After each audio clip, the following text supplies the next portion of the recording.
My husband, who had returned from studying abroad, found me dull, old-fashioned, and utterly uncouth. To give his beloved a respectable status, he strangled me to death with a hemp rope. Even after my death, he spread vicious rumors, claiming I had affairs, feuded with my in-laws, and deserved my fate. He and his beloved flew off together, their story celebrated as a perfect romance. When I opened my eyes again, I had gone back more than a decade. This time, I hid the gold bars I had prepared for my husband and went abroad to study across the ocean. Several years later, I returned from my studies overseas. My husband, with red-rimmed eyes, begged me through tears to remarry him. Pan and I are just like siblings. Please don't take it the wrong way. When I opened my eyes again, the phantom pain of a coarse rope tightening around my neck still lingered. Seeing that I remained silent, my husband, Li Jinghuai, furrowed his brow. Yes, we grew up together, but I've never had romantic feelings for her. Why must you be so hung up on this? My eyes darted around for a moment before I finally snapped back to reality. Hearing that, I couldn't help but laugh to myself. Lin Pan was Li Jinghuai's childhood sweetheart,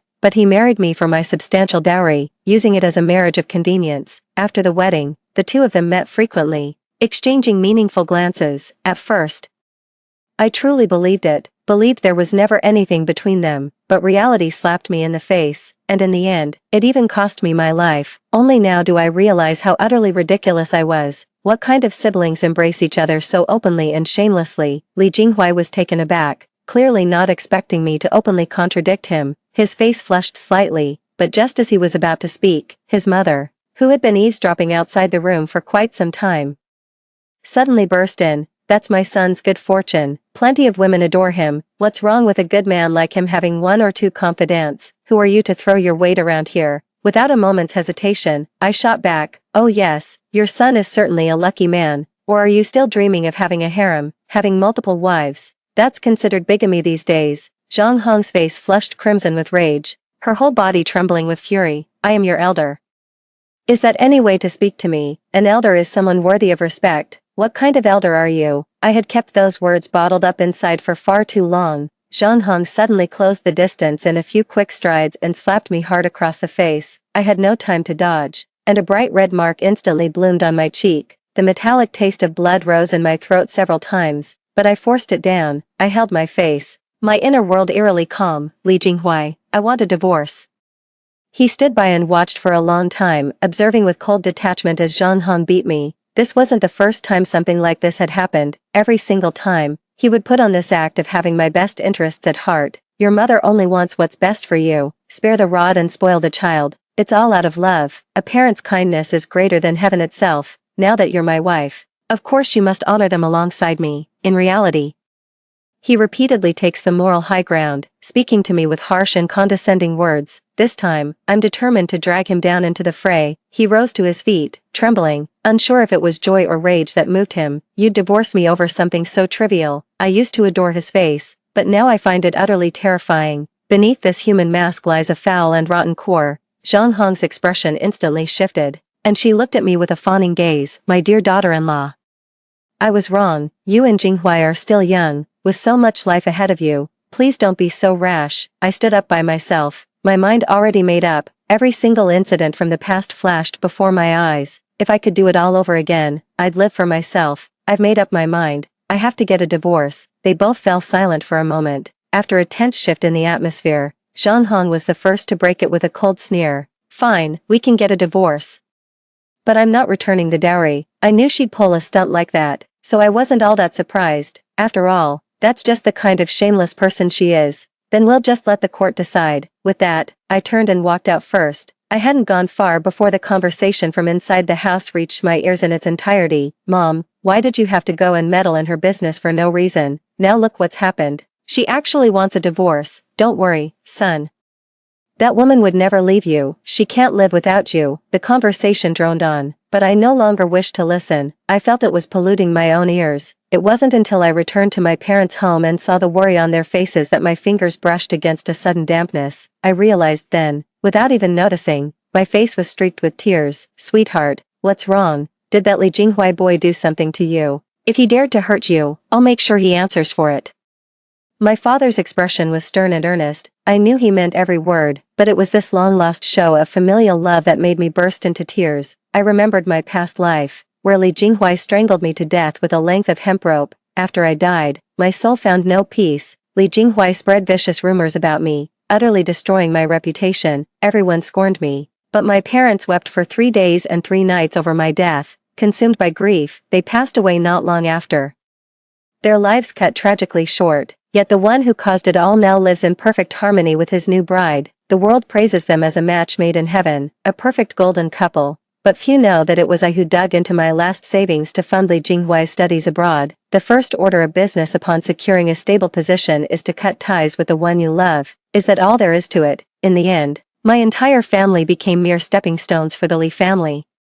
How could I not feel resentment? How could I not be filled with hatred? I wish I could kill them all right this instant. I burn with the desire to drink the Li family's blood and eat their flesh. After collecting my thoughts, I told my parents everything that had happened over the past few days. A marriage is arranged by the parents and negotiated by a matchmaker, even with policies in place for free marriage between men and women. This era still imposes a heavy veil of shame upon women.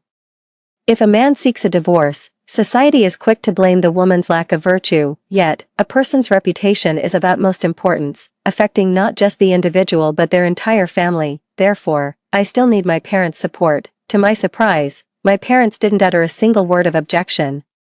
With tears in her eyes, my mother and I cried in each other's arms. "My child, you've been through so much." Clenching his fist, my father said through gritted teeth, "I swear, the Li family will pay for this." No sooner had I spoken those words than Li Jinghuai showed up at my door. This time, he didn't come empty-handed. Surprisingly, he even brought some fruit. When he saw me, his usual arrogant demeanor was completely gone. "Yu, I promise I'll never meet Pan Pan in private again.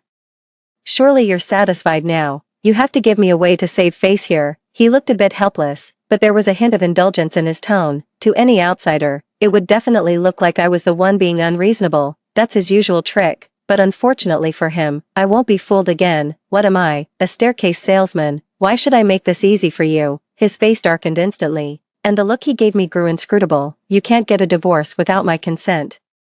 Be a good girl, and I'll pretend I never heard that." I knew exactly why he had come to see me in such a hurry. Soon, the fleet would be setting sail. Back then, Li Jinghuai had used my dowry to pay for his tuition and sailed across the ocean. Now that I'm getting a divorce, I'm taking my dowry with me. No question about it. With his family being dirt poor, how on earth is he supposed to afford studying abroad? Suppressing the cold fury within, I desperately wanted to do something.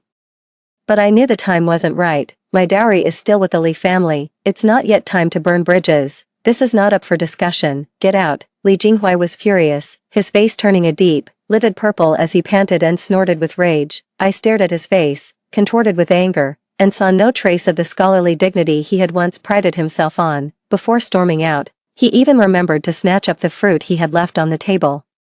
The door was flung open with such force that it wobbled unsteadily as it slammed shut again. Only then did the parents step out from the shadows, their faces etched with concern. What Li Jinghuai said might not have been entirely untrue. Even in this day and age, some people still view women through a distorted lens. Whether the divorce would be successful hinged significantly on Li Jinghuai's stance. So, I have to make him file for divorce.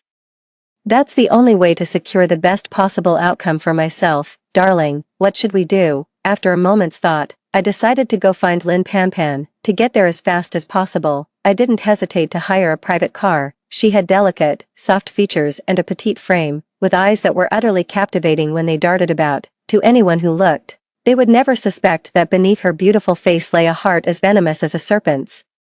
One could say that my death is not entirely unrelated to her. I want a divorce from Li Jinghuai. A flicker of hope lit up in Lin Pompon's eyes, only to fade just as quickly. I quietly noted the shift in her expression, and a plan was already forming in my mind. He refuses to divorce me, but I don't want to just settle for this. If he's unwilling, it will be very difficult for me to make a clean break from her. Hearing this, Lin Pompon's expression darkened as she said, "What do you want me to do?" My heart leapt with joy. I knew the matter was as good as settled. I laid out the entire plan. She looked at me in disbelief and said, "Are you really willing to part ways with him? He's just a man, why wouldn't I be?" She gave me a skeptical look. After all, we'd had our fair share of catfights over Li Jinghuai in the past. To her, my change of heart seemed more like a trap, but I knew perfectly well that she would seize this opportunity. Talk about perfect timing.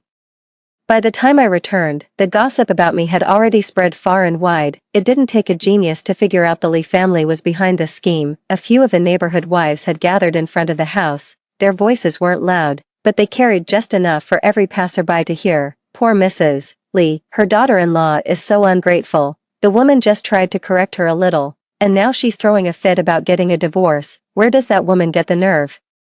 You marry the man, you accept his lot. Does she think she's better than the rest of us? Her own husband went to beg her to come home, and she still wouldn't let it go. What kind of daughter-in-law causes this much trouble? The sisters-in-law took turns tearing me down, each one chiming in to belittle me from every angle. Well, since I was already here, I was determined to see this through with them to the very end. A smile plastered on my face, I strolled leisurely over to where they stood.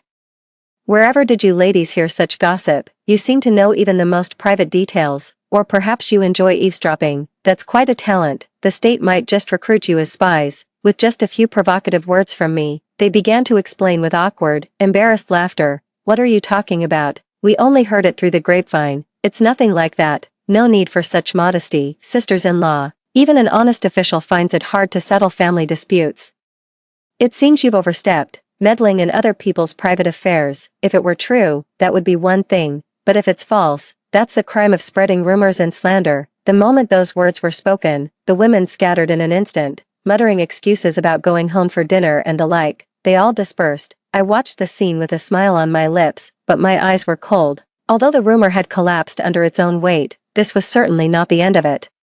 Fortunately, I still have plenty of time to plan. Li Jinghuai, we'll see about that. On the day we had agreed to divorce, Li Jinghuai arrived late. He was dressed in a moon-white long gown, looking gentle and composed. Even the way he looked at me was tender and lingering. I want a divorce. I do not agree to a divorce. The two voices rang out simultaneously, and the clerk handling the matter looked rather taken aback, clearly thinking we were just a quarreling young couple. The Civil Affairs Bureau doesn't handle marital disputes. Please reconsider your decision and come back when you're both certain. You've always disliked how overbearing my mother is. I've decided to send her back to our hometown. From now on, it'll be just the two of us. Li Jinghuai said this right in front of the official, even letting out a rather melancholic sigh. Everyone watching saw it, and even the people in line were growing impatient from the long wait. Your husband is a good man. Go home and work things out yourselves. Exactly, he's even sent his own mother away. What more could you possibly be unhappy about? The whispers started up again, and just as everyone's patience was wearing thin, a coquettish female voice rang out. Brother Jinghuai, hurry up and divorce her. Didn't you promise she'd be good to me forever? Lin Panpan wiped her tears with a delicate, fragile gesture. As frail as a willow swaying in the breeze, she immediately threw herself into Li Jinghuai's arms. Dearest brother, didn't you promise to stay with me, just the two of us, for the rest of our lives? I'm carrying your child. No sooner had she spoken these words than not only Li Jinghuai, but even the bystanders on the street widened their eyes in shock. Let's get a divorce, or do you expect Lin Panpan to raise your child all by herself? I let out a scornful laugh. Li Jinghuai's face turned pale, unable to utter a single word. Bigamy is a crime that lands you in prison. He looks so proper and upright, yet he's capable of doing such things behind everyone's back. What has the world come to? Pressed by the crowd, Li Jinghuai had no choice but to shakily press his thumbprint. This meant that all ties between him and me were severed. I let out a long, deep sigh. All the way out the door of the Civil Affairs Bureau, Li Jinghuai's face was a picture of utter humiliation. You'll regret this, but at this moment, with the delicate and innocent Lin Panpan still cradled in his arms, he could not vent his resentment. No matter how dissatisfied he felt, he left gracefully with Lin Panpan. While I watched his receding figure for a long time, this was only the beginning. On the very day of the divorce, my parents personally came to retrieve the dowry. They say my mother-in-law, Zhang Hong, was so furious she could barely stand. Watching those crates of dowry being carted away was like having her flesh and blood torn from her. But no matter how enraged she was, Lin Panpan was already carrying Li Jinghuai's child. That was her own flesh and blood, her grandson. What's more, my son is also exceptionally fond of Lin Panpan, unlike me. He wouldn't just let her push him around. She had no choice but to swallow her anger and bitterness. I went through everything item by item, making sure not a single penny of the dowry was missing. It wasn't until I stepped inside the house that I finally felt a wave of relief. The fact that they returned the dowry so readily shows they were completely in the dark about what was really going on. The reason was simple: my parents, fearing I might be bullied, had secretly tucked a large gold bar into the inner compartment of my jewelry box. In my past life, I was deceived by Li Jinghuai and foolishly handed over the gold bar to him. Now, I can use this very gold bar to change the fate of my previous life. I hurried onto the street, entered a fashionable workshop, and showed the pendant in my hand to the person in charge. The steward promptly and respectfully ushered me into a small room. Chen Shui was sitting in the executive chair, meticulously going over the accounts. When she saw me enter, she didn't even look up. So, you still want to reserve the study abroad spot for your husband? Ah, in this world, relying on others is the most unreliable thing of all. Just those few words brought tears to my eyes. Chen Shui was a friend I made by chance in my previous life. It was only because I was skilled in mathematics and calculation that, by a twist of fate, she and I became close friends. Her family was in the seafaring trade. After just a few months of rest, they were preparing to set sail once again. In my past life, it was this very opportunity one seized to send Li Jinghuai abroad. I recall that night vividly, when Li Jinghuai, for once, lowered his head to me, his voice tinged with a plea. What man of ambition wouldn't want to fight for his future? How could I ever let you face such a journey alone? Let me go instead. When I return, having mastered my craft, I will secure a lifetime of glory for you. But in the end, good times never last, and the human heart is impossible to fathom. Chen Shui had explained this truth to me countless times, breaking it down piece by piece, but I had always pretended not to understand. Now, having experienced it firsthand, all I could do was shed 2 streams of bitter tears. Chen Shui looked up, saw that I had actually started crying, and hurriedly scrambled to her feet in a fluster, asking, "I only said a few words to you. Why are you crying?" "Ah, fine, fine. If you insist on seeing that fellow off, then go ahead." I wiped my tears and said immediately, "No, I'll go myself." The statement was so resolute that Chen Shui was left utterly speechless, her mouth agape in shock. "What did you say? You're going by yourself?" Afterwards, I explained in detail everything that had happened over the past few days. As she listened to the crucial parts, her emotions mirrored mine. She shared in my joy and my anger. In the end, when she heard I was divorced, she visibly let out a sigh of relief. "Your talent absolutely must not go to waste. I'll speak to the fleet right away. We must save a spot for you." After taking care of that, Chen Shui decided to throw a farewell dinner in my honor. We went to a nearby restaurant, and to our surprise, ran into someone we knew. The horn sounded, and people began boarding the ship one after another. Li Jinghuai tried to stop me, but I kicked him to the ground, clutching his chest. He stared at me in utter disbelief. "Filthy scum, stay away from me. Keep running your mouth and I'll tear it right off your face." Perhaps he'd never seen me curse before. He let out a few pained groans and couldn't even manage to stand up. I'm not kidding. I put my whole weight behind that kick. On top of that, my pack was pretty heavy, so he really got the worst of it. In the end, the horn of farewell has sounded. I waved to Chen Shui. Her figure shrank to a tiny speck, so small I could no longer make out anyone on the shore.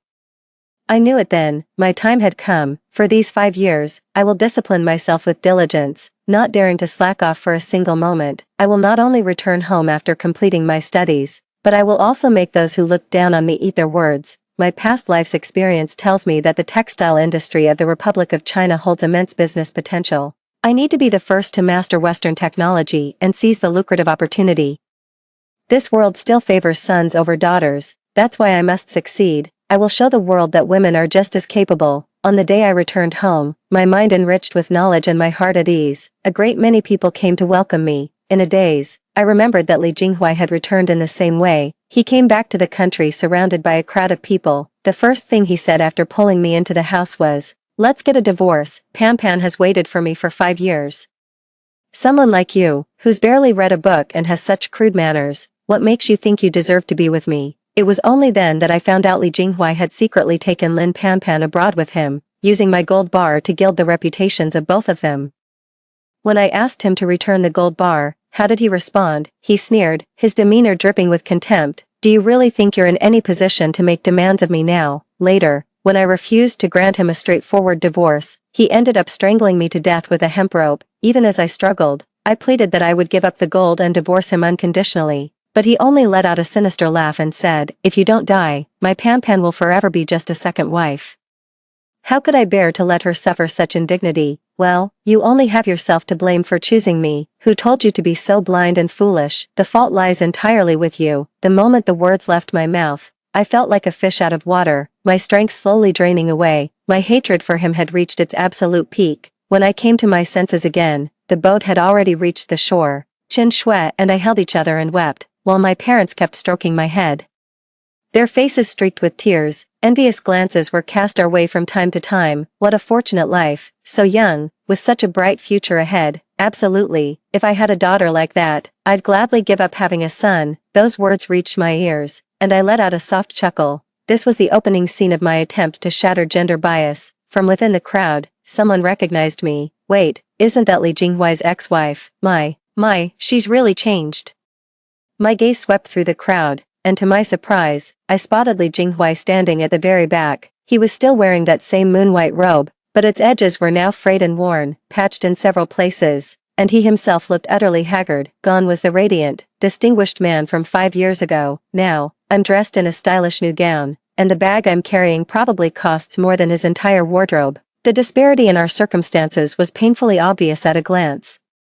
The moment he felt my gaze, he lowered his head and hurried away. I hadn't been home resting for more than a few days before the textile factory I co-founded with Chen Shui was already up and running in full swing. The place was festooned with lanterns and decorations, buzzing with excitement. Just then, an unexpected visitor arrived. Lin Panpan was dressed in coarse linen, her hair tied in a low, drooping ponytail. Her face had lost its youthful glow, bearing the marks of a difficult life. It made me recall when she and Li Jinghui returned from their time abroad. Polished and worldly, she had radiated a brilliant, captivating light, utterly stunning. So it turns out, once that halo fades, anyone can become ordinary. Why are you still trying to steal Jinghui from me? You've been gone for so long. Why won't you just leave me alone? I just want to live a peaceful life with Jinghui, and the moment you come back, you start seducing him. Lin Pompon's voice was extremely loud. Dripping with resentment, after all these years, she hasn't gained an ounce of wisdom. I don't know if it's because she never went abroad, but I feel like she's become the person I used to be. You're saying I was coming on to him. I didn't even exchange a single word with him. Lin Pompon's eyes widened, her lips trembling. That's a lie. The very day you came back, Jinghui said he wanted a divorce. You're the one he considers his real wife. He even said, a properly wedded woman is a wife.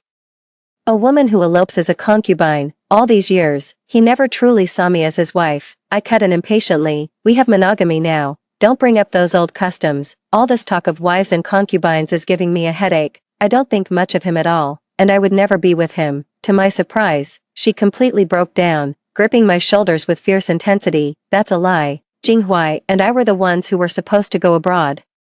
Everything you have should have been mine. Nonsense. The next moment, the man's voice rang out, tinged with restrained anger. He actually lunged forward and grabbed Lin Panpan by the arm. Who told you to come out here and spout such nonsense? Nonsense. If I hadn't come out, you would have divorced me. What about our child? An awkward expression flickered across Li Jinghui's face, yet his anger remained palpable. I stopped loving you a long time ago. My heart belongs to someone else.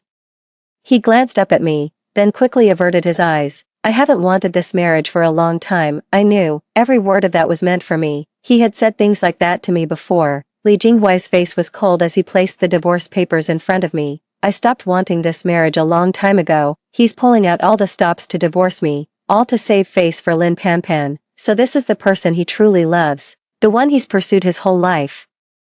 How could he change his mind so suddenly? No, it's not a change of heart. In our past life, I stood as a shield before their love, catching every arrow and dagger meant for them. They only tasted the sweetness of romance, never the bitterness of life's hardships. Now, I am gone, grinding against each other. Whatever love remained between them has long since worn away. Li Jinghui, I don't love you, and I won't be with you. Let me make this clear one last time. No one from your Li family is to set foot in my home ever again. There's been no chance for us for a long time now. Li Jinghui looked up, his eyes glistening with unexpected tears, and said hoarsely, but I really do love you. My face fell, and I suddenly ran to the side and threw up. There was no other reason, it was just utterly revolting. To me, Li Jinghui's love was no different from excrement, let alone him saying he loves me. Li Jinghui clenched his fist and could only drag Lin Panpan away. He pretended not to hear Lin Pompon's cries all the way. There was a time when he treated me just like he treats Lin Panpan now. Suitors practically wore out my doorstep, but I turned them all away. Having already experienced one failed marriage, all I want now is for my career to take off. I have no interest in anything else. Yet, despite my lack of interest, some people just can't resist trying to take credit. Zhang Hong tells anyone who will listen, Mingyu isn't getting married because she's waiting for my son. She divorced and went abroad all those years ago in a fit of pique, just to make my son look at her with more respect. Mark my words, she'll soon become a daughter-in-law of our Li family. Joy brings a glow to one's spirit, and her face was positively radiant, and wouldn't you know it, there were always people ready to flatter her. Your son is truly blessed, with such an accomplished wife. Your family's fortunes are sure to rise. However, her smug satisfaction was short-lived, because, shockingly, Li Jinghuai attempted to strangle Lin Panpan to death. That wasn't the real story. Of course, the Li family publicly claimed she had been caught in adultery and, overwhelmed with shame, had taken her own life. That's exactly how the Li family dealt with me in my past life. But this time, Li Jinghuai's luck ran out. Just as he tried to strangle her with a rope, their 2 children happened to witness it. The 2 children cried and screamed all the way, "Murder, murder, Dad killed Mom." The child's piercing, high-pitched cry gave Li Jinghuai a moment of genuine hesitation. In those few seconds of hesitation, Lin Panpan broke free from his grasp, having failed this time. It would be much more difficult to try again in the future. I also had the privilege of witnessing his handling of the situation firsthand as an observer in the courtroom. Li Jinghuai's eyes were dull, his face shrouded in a deathly stillness. He shifted his gaze, meeting my eyes, his tone unnervingly calm. You knew all along, didn't you? As he spoke, he suddenly began pounding the table in fury, his face flushing red with rage, spittle flying from his mouth. I should have been the one to study abroad. It should have been me. How dare you be the one to go? You knew all along I was going to study abroad. That's why you sabotaged me like this. Seeing that he had finally calmed down from his furious state, I slowly began to speak. Isn't it obvious? Without me, you're worse than a dog. The handcuffs on his wrists clattered as he strained against them. That's not right. I was meant to be a great talent. A big boss, rich and powerful. He suddenly began to mutter to himself, a vicious glint flashing in his eyes. It's a shame, but this is all he'll ever amount to in this life. Things will only get worse from here, not better. His mother was utterly devastated when he had his accident and passed away not long after. Everything I went through came back to haunt the Li family. I believe fate has its own mysterious way of working things out. Otherwise, why would destiny single me out for this opportunity? As I watched the textile factory expand several times, I seized the opportunity of a lifetime and doubled my assets. All these years, it's not like people haven't been gossiping about me behind my back. It's always the same old story. Divorced for so long and still not remarried, always running around outside. She has no sense of propriety. At her age, can she even bear a son anymore? I tell you, what's the use of all that money if she can't even get married? Hearing these comments made me want to laugh. With just a casual glance, a whole crowd would be smiling and fawning over me, eager to strike a deal. These spineless little worms only dare to gossip behind closed doors. It's pure jealousy. He's just bitter and powerless, so he takes cheap shots like that. Just as I was heading back after closing a major deal, I ran into an old acquaintance I hadn't seen in ages. Li Jinghuai stood under the street lamp in his long gown. His gaze dark and inscrutable as he looked at me. You knew everything all along, didn't you? Suitors came knocking at my door one after another, only to be turned away by me. Having already experienced one failed marriage, all I want now is for my career to flourish. I have no interest in anything else. I have no such intention, yet someone can't help but try to take credit for themselves. Zhang Hong tells everyone she meets, Mingyu isn't married because she's waiting for my son.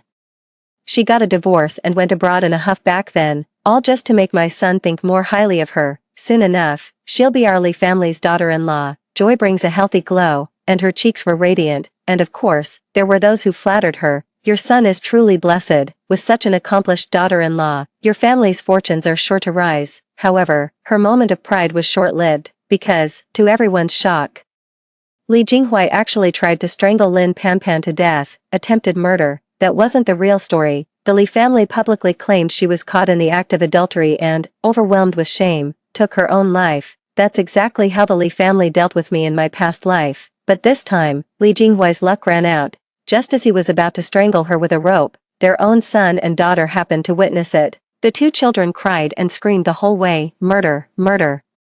Dad killed Mom." The children's piercing, loud wails actually made Li Jinghuai hesitate for a moment. In those few seconds of hesitation, Lin Panpan broke free from his grasp. If we fail this time, it'll be much harder to try again later. I was also fortunate enough to be an observer in the courtroom and witnessed his approach firsthand. Li Jinghuai's eyes were dull, his face shrouded in a deathly stillness. He shifted his gaze, met my eyes, and spoke with an utterly steady tone. "You knew all along.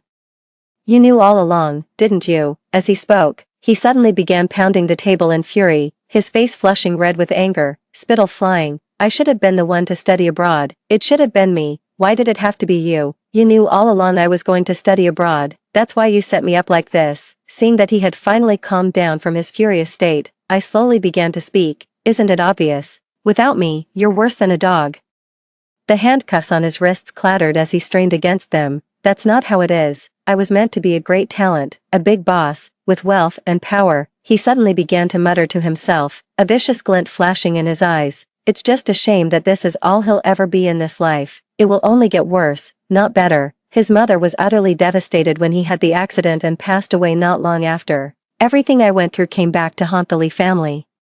I believe fate has its own mysterious way of working things out. Otherwise, why would fate have singled me out for this chance? As I watched the textile factory expand its scale several times, I seized the opportunity from my past life and doubled my assets. Over all these years, it's not like there haven't been people gossiping about me behind my back. When it comes down to it, it's always the same old criticisms. It's been so long since the divorce, and she still hasn't remarried.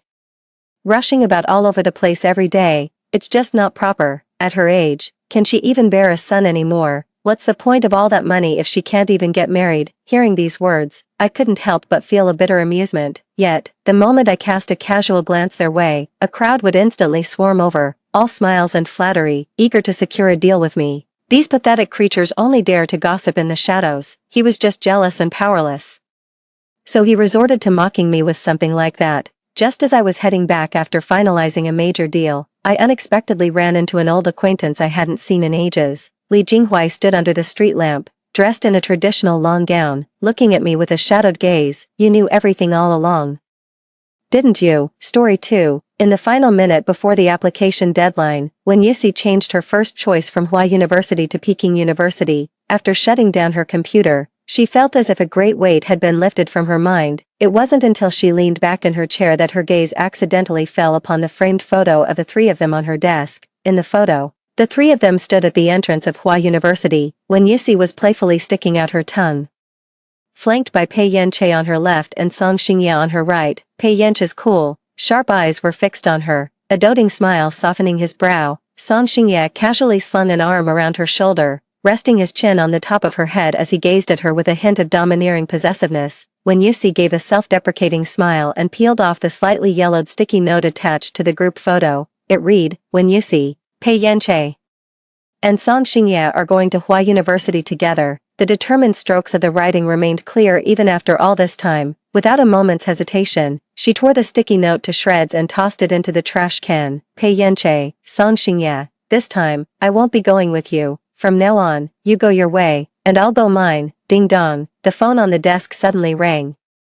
When Yusi picked it up and saw a new message in the group chat titled "When Yusi and her two childhood friends who are going to spoil her for a lifetime." Even though the group name suggested 3 people, there were actually 4 members in the chat. 3 weeks ago, he had sent a message in the group. "Yes, I checked my scores. I'm definitely getting into Hua University. I'm so thrilled. I'll get to keep being classmates with Xingye and Yusi. Looking forward to learning from you all." Even though she said that, the names she tagged afterward were only Pei Yanche and Song Xingye. Pei Yanche replied instantly, "Whenever you need me, I'll always be the first by your side." Song Xingye chimed in, "Same here. On the first day of school, the whole campus will know you're under my wing." A mocking smile tugged at Wen Yusi's lips as she continued scrolling down the screen. It was posted by Pei Yanche and Song Xingye 2 weeks ago. Today's post shows Pei Yanche bought a high-end laptop and tagged he. "It's a back-to-school gift. Did you get it? If you don't know how to use it, I can show you." Tomorrow, Song Xingye bought the latest model of phone. "Xiaohe, your current phone is too old. Use this latest model I bought for you." He was deeply moved and sent several crying emojis in the group chat. "The gifts you all gave me are too extravagant. I don't deserve them." The two of them sent the same message simultaneously. "You're wonderful. You deserve everything." Afterwards, they were all chatting excitedly in the group, planning to throw a party for he to celebrate. From start to finish, when Yusi didn't say a single word, and no one paid her any attention, even though she was an important member of the group, she felt like an outsider for no reason at all. Today, it's he's flood of photos that's taking over everyone's feeds. Pei Yanche and Song Xingye.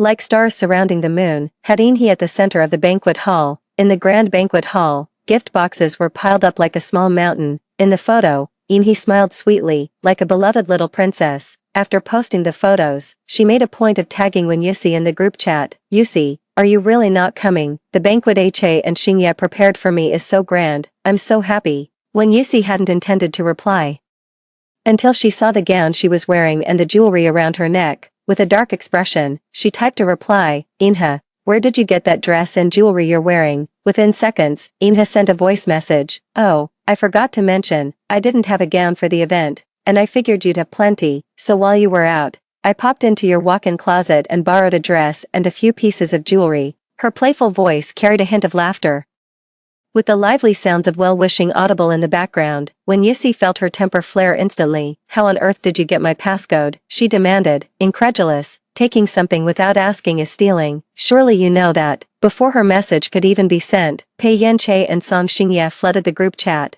jumping in to defend Inhe. Yusi, you're not usually this petty. It's just a dress and some jewelry. At worst, I'll pay you back for it. Exactly. There's no need to be so harsh. How could Xiaohe be a thief? She only went into your place because she's close with you. We're all going to Hua University together. We're classmates, so why make such a scene? Just give it to her. The chat was flooded with their scolding messages, one after another. Then, each of them sent her money, claiming it was to compensate for her losses. When Yusi was so furious her chest heaved. The glaring group name on her phone screen now seemed to mock her. She, Pei Yance, and Song Xingye were childhood sweethearts who grew up together. When they first met at the age of 3, the two boys clung to the little girl, refusing to let go, as if they wanted to take her home and keep her. When Yusi was 6 and developed a fondness for a particular brand of yogurt, Pei Yanchen bought out the entire street's supply for her. Song Xingye went even further, having his family purchase the factory to ensure it produced exclusively for her from then on. At 13, a fire broke out in the Wen family home. With her parents away on a business trip, Wen Yusi was trapped inside. While everyone else hesitated, the young Pei Yanchen and Song Xingye charged into the flames without a second thought. To this day, scars from the burns they suffered that day remain on their chests. When Wen Yusi had her first period at 15, Pei Yanchen immediately dropped out of an Olympiad competition and rushed back overnight. Song Xingye was beside himself with worry, frantically brewing her brown sugar tea and trying to soothe her cramps, his heart aching for her. All these years, they have stood by her side like two valiant knights, one on her left and one on her right, forbidding any other boy from getting close. On her 17th birthday, two guys confessed their feelings to her at the same time. When Yusi couldn't choose between them, and she didn't want to start a relationship so young. Just as she was steeling herself to turn them down, they immediately grabbed her hands, stopping her from uttering any rejection. They pleaded with her, asking for some time to think it over, promising to wait for her answer on the first day of university, not wanting to hurt anyone's feelings. When Yusi had no choice but to agree for the time being, she thought she would figure out her own feelings during that time, until Inhe appeared. Inhe was one of the impoverished students sponsored by the Wen family. Due to her excellent academic performance, she was able to transfer to the high school where Wen Yusi attended. Under the pretext of expressing gratitude to Wen Yusi, she gradually drew closer to her. At first, Wen Yusi, out of pity, often looked after her. When Inhe claimed she couldn't afford meals, Wen Yusi would frequently use her own meal card to buy food for her. She said she couldn't keep up, so Wen Yusi sacrificed her own time to tutor her. She said she had no friends. So Wen Yusi introduced her to Pei Yanche and Song Xingye, but she never imagined that in just 3 months, Inhe would meticulously work to replace her, step by step. Incidents just like today's have happened countless times over the past year. The group chat was still buzzing with persuasion. Watching them defend Inhe and blame her with every single word was infuriating. When Yusi let out a bitter, mirthless laugh, seeing that line about all 4 of us getting into Hua University. She typed out a few words with her fingertips, just the 3 of you. She paused for a moment, then deleted it. She accepted their transfer, then tagged Inhe in a reply. Alright, I'm giving it to you. It's not just the dress or the jewelry, I'm giving you these 2 childhood friends as well. After Wen Yusi sent her reply, she immediately changed the passcode for the front door. Then, she began purging the house of every memory connected to Pei Yanche and Song Xingye.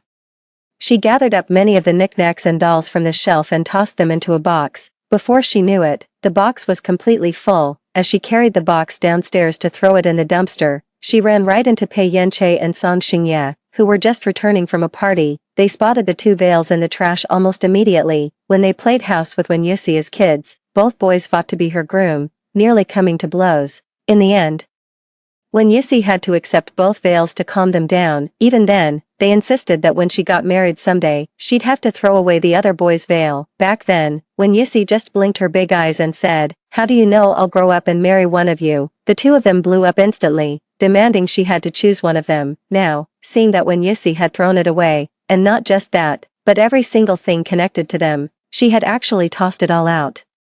The two of them rushed forward immediately. Song Xingye, with his outgoing personality, grabbed her hand tightly, his voice filled with disbelief. "Why did you throw away the things we gave you? Are you still upset about what happened earlier?" "Yes, we did give Xiaohe your door passcode, but aren't you two friends? We thought it wouldn't be a big deal to tell her, even if she took your things. We transferred you the money, and you accepted it, didn't you?" Pei Yanchen, who was usually aloof and reserved, now spoke with a slight tremor in his voice. "Yusi, even if you're angry about such a trivial matter, why resort to throwing things away? Was it really necessary to go this far?" So, throwing away their gifts was her going too far, and that's what made them lose their composure. What if she told them she had secretly changed her college entrance exam application, all just to get away from them forever? Wouldn't they just lose it? "I'm not angry.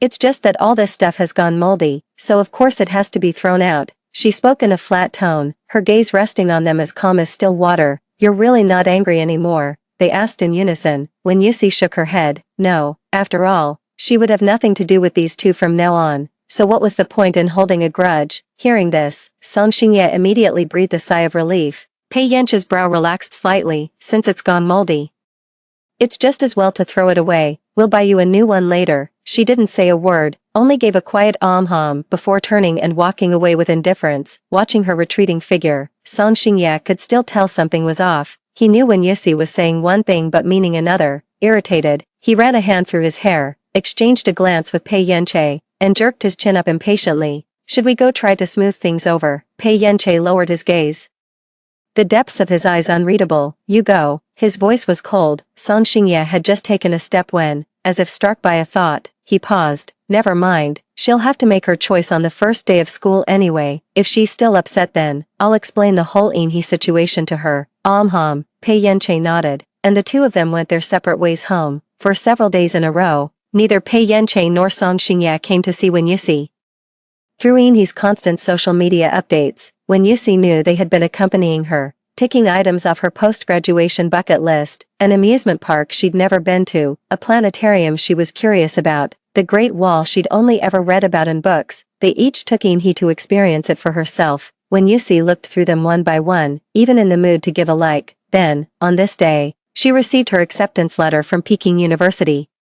No sooner had she put away the acceptance letter than Pei Yanche and Song Xingye knocked on her door together. "Yusi, our acceptance letters have arrived. Has yours come yet? Let's go pick them up together." When Yusi's expression was placid, the warmth that usually filled her eyes was gone, replaced by cold indifference. "That won't be necessary, mine has already been delivered." With that, she moved to close the door. Pei Yanche quickly put a hand out to stop it. "Wait. I booked a private room, let's have a meal together to celebrate." Song Xingye also stepped in to block her way, chiming in, "After we eat, we can all go pick up some school supplies together." When Yusi didn't want to go, but the two of them refused to leave and wouldn't let her close the door. Left with no choice, she could only nod in agreement, following them into a hot pot restaurant. The pungent, spicy aroma hit her nostrils. When Yusi instinctively rubbed her nose, her eyes growing slightly watery. At the reserved table, Inhe was already putting the ingredients into the pot. "You're finally here. The broth's been boiling for ages. I've been waiting so long." Seeing Inhe, when Yusi instinctively furrowed her brow, Song Xingye quickly explained. "Yusi, Xiaohe said she needed to buy supplies too, so we invited her along." Pei Yanche studied her expression carefully before adding, "We'll all be classmates from now on. I just thought I should look out for her a bit more, that's all." When Yusi didn't want to hear another word of explanation, all she wanted was to finish her meal quickly, get her shopping done, and go home. Yet, sitting at the table, she found she couldn't bring herself to take a single bite. The hot pot broth was alarmingly full of chili peppers, and he was thoroughly enjoying it. But when Yusi had suffered from a stomach condition since childhood and couldn't handle spicy food, she forced down a few bites, and soon a fiery, Burning pain flared up in her stomach. She called the waiter over to order a few more dishes. But the moment the menu was in her hands, he snatched it away and added several even spicier options. Pei Yanche and Song Xingye just watched with amused smiles, having completely forgotten that Wen Yusi couldn't eat spicy food. At that moment, it became clear to Wen Yusi that he was doing this entirely on purpose. She didn't resist like she used to. Then, her two childhood friends started defending he and blaming her again. She was tired of this old routine, so she just silently sipped her water, not saying a word. While shopping for back-to-school essentials at the mall, Wen Yusi lingered in the winter clothing section, picking out several thick coats. Pei Yanche noticed and spoke up to remind her.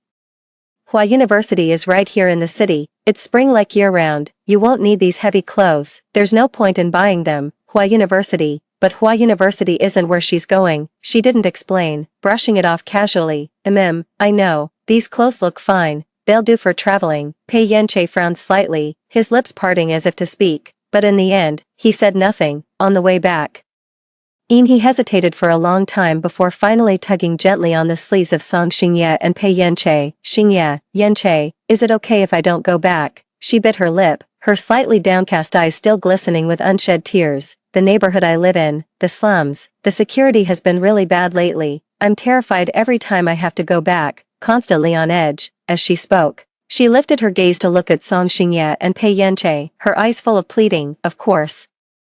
Come stay at my place. I have plenty of rooms. Take your pick. Song Xingye, softening for a moment, assured her generously. Pei Yanchen also gave a soft and added, you're welcome to stay at my place for a while too. It's very safe. He couldn't hold back her smile, thanking them repeatedly while casting a subtle glance at Wen Yusi. Thank you. You're so kind to me. I've never lived in such a lovely house before. Wen Yusi leaned against the car window, tuning everything out as her gaze wandered aimlessly into the distance. It didn't matter to her where he lived. The next morning, when Yusi received a call from her parents. Yusi, are you really sure about not going to Hua University? I know Peking University is better, but didn't you promise Yanche and Xingye you'd all go to the same school? Those two have been glued to you since they were kids. They can't stand it if you're gone for an hour. If they find out you're changing schools, they'll lose their minds. When Yusi gave a thin, insincere smile. That's their problem, not mine. It's true. I only wanted to go to Hua University before because of that promise, but Peking U has the major I'm more passionate about.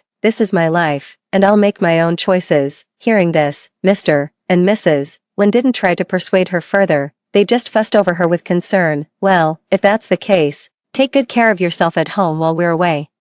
Once we finish this business trip and get through this busy period, we'll be back to keep you company. Oh, and the back-to-school gift we bought for you has arrived. Don't forget to pick it up. Okay, thanks Dad, thanks Mom. When Yusi smiled as she hung up the phone, then checked her text messages. Sure enough, she found a delivery notification that had been sent 10 minutes ago. Your package has been left at the door. Please sign for it. She hurried to the door, but when she opened it, there was nothing there. Just as I was about to call the courier in confusion, he suddenly emerged from Pei Yanchen's house, waving something in her hand. Is this what you're looking for? And what she was waving was unmistakably a violin. I saw a package at your door and opened it for you. Did your parents send this? What a beautiful violin. I'd love to have one like this. Could you give it to me? As she spoke, her eyes sparkled while she caressed the violin, refusing to let it go.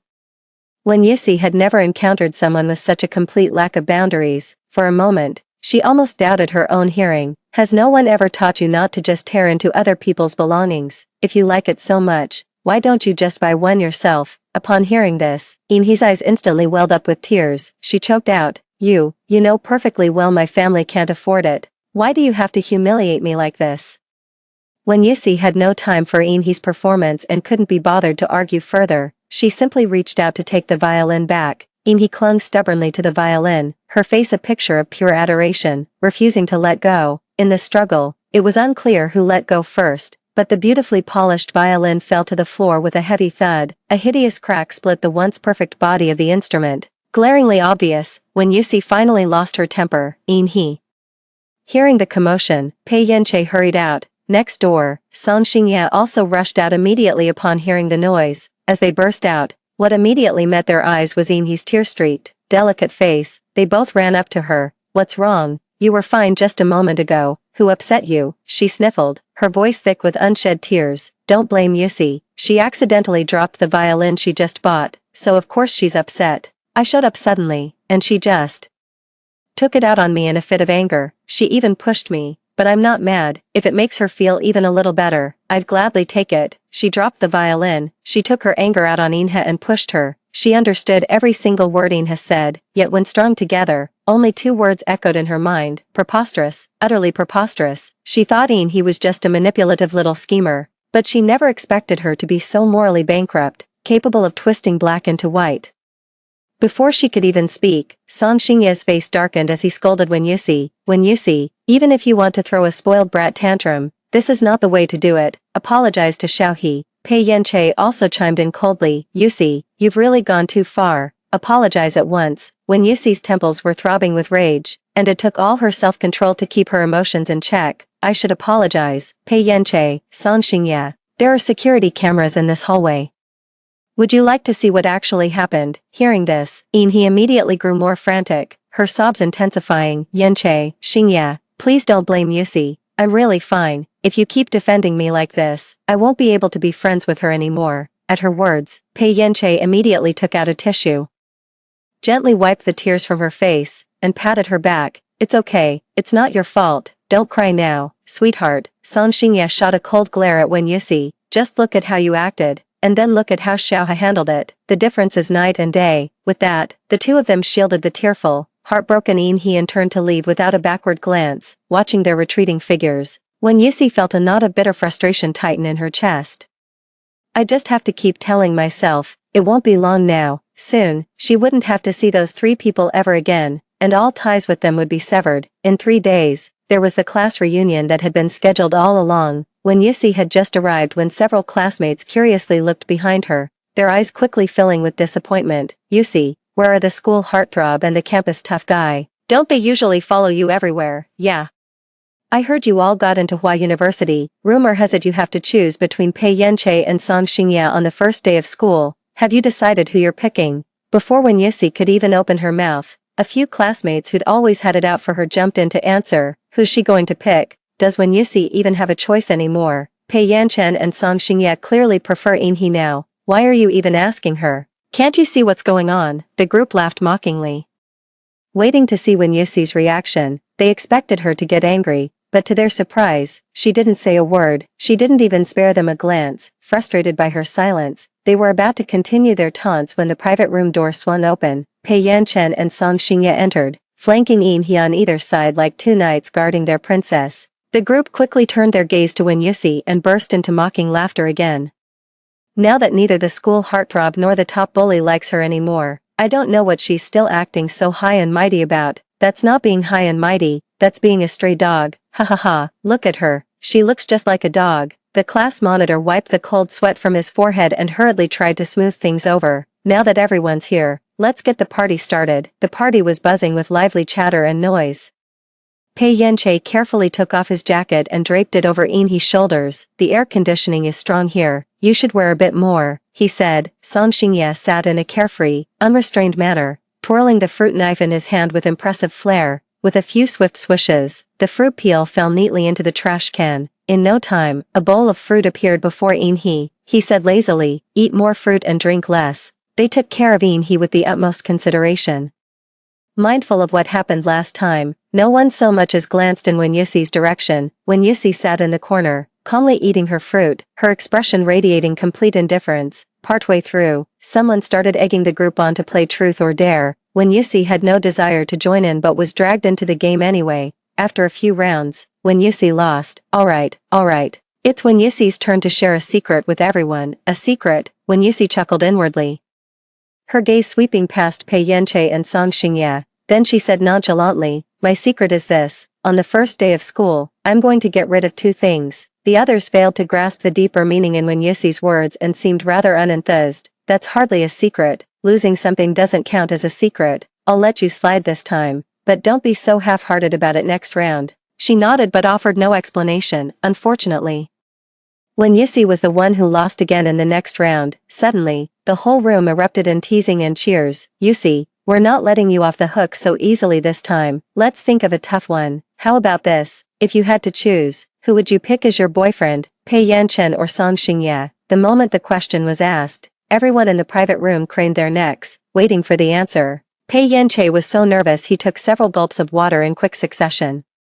And Song Xingye was no different, his fist remained tightly clenched the entire time. When Yusi glanced at them, somewhat surprised that these two, who now only had eyes for Inhe, would still be anxious about her response, she let out a cold laugh. Both of them, before when Yusi could finish speaking, Inhe let out a startled cry. Everyone turned to look and saw that Inhe had accidentally spilled wine on herself. The liquid instantly soaked her collar, the pure white dress, now wet, clung tightly to her skin, faintly revealing the outline of her undergarments. Pei Yanche and Song Xingye's expressions changed. One quickly tightened the coat draped over Inhe's shoulders, while the other hastily cleared a path to lead her away to change clothes. The game was abruptly cut short. With the main topic of conversation gone, everyone lost interest in continuing. Some people began murmuring about wanting to leave. The class monitor quickly called out to everyone, "Hold on.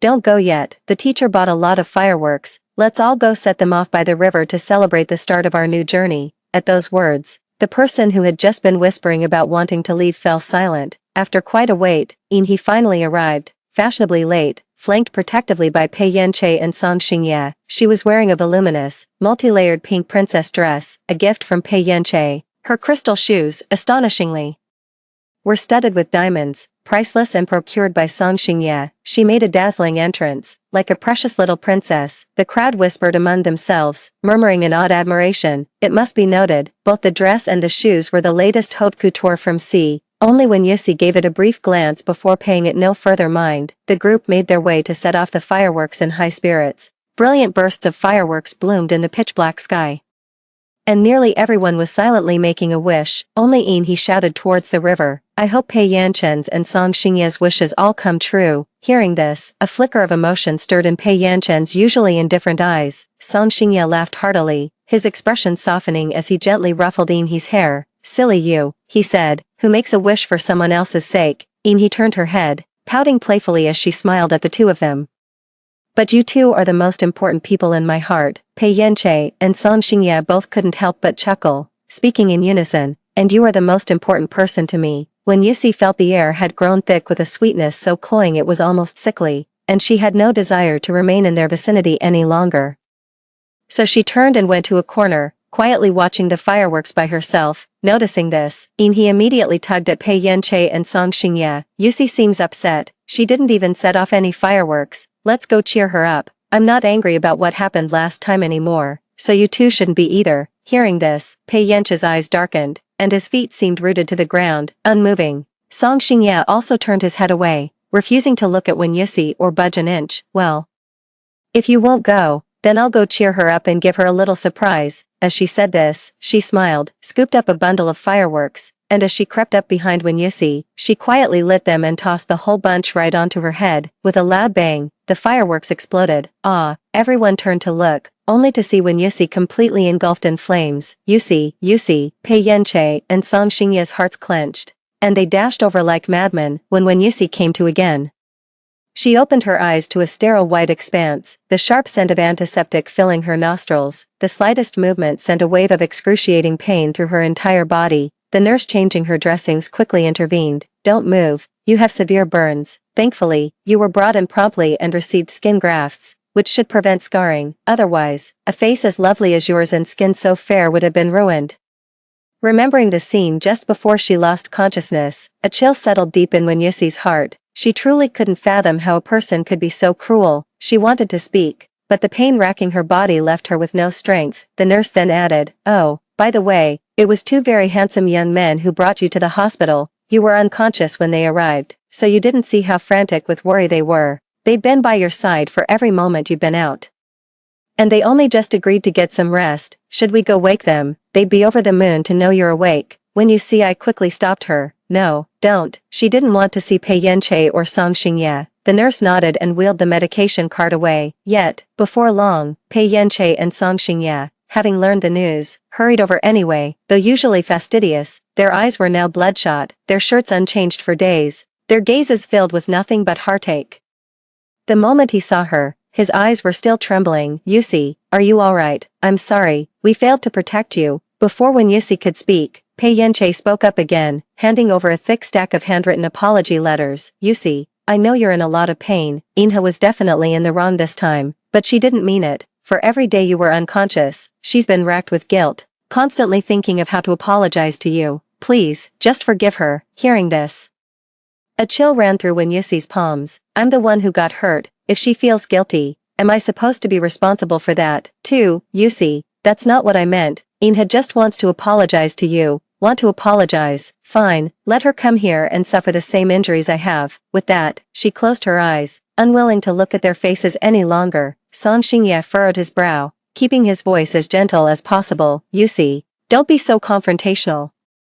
Xiaohe is truly filled with remorse. Remorse? When Yusi laughed, tears welling in her eyes. If she's so remorseful and you're all so concerned for her, why don't you go see her? What are you doing in my hospital room? Her eyes were filled with an icy detachment, as if pushing everyone 1,000 miles away. Pei Yenche and Song Xingye exchanged a glance and let out a helpless sigh. They knew that no matter what they said now, she wouldn't listen. Song Xingye said helplessly, Yusi, I've found the best doctor in the city to treat you. There won't be a scar, I promise. Pei Yenche chimed in. I've left some of the Pei family's security here. If you want anything to eat or use, just tell them. We'll come to see you every day. With that, the two of them took one last, deep look at Yusi resting with her eyes closed on the bed, then turned and left. After they left, Yusi gritted her teeth, breathing in ragged, pained gasps.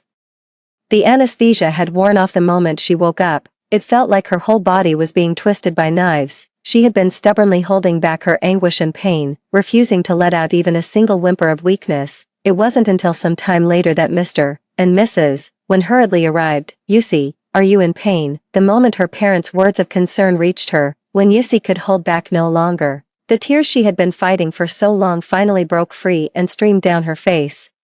Mom, Dad, she could no longer contain her sobs and cried out, it hurts so much. Mrs. Wen's heart ached as she held her daughter tightly, overwhelmed with pity. Mr. Wen's face darkened with fury, and he slammed his hand on the table. We've let a wolf into our house. That he did this on purpose. Starting today, we are cutting off all funding to her, and we will do everything in our power to gather evidence and hold her accountable for every last bit of this. After a long while, when Yusi's emotions finally settled, her parents, pressed by work, had no choice but to leave. Yusi, focus on getting better. We have to head back to work, but we won't let her get away with this. Her parents had come in a hurry and left just as quickly. The hospital room fell silent and empty once more. When Yusi didn't feel as sad as before, a comforting warmth spread through her heart. She closed her eyes and had just begun to drift off when a knock sounded at the door.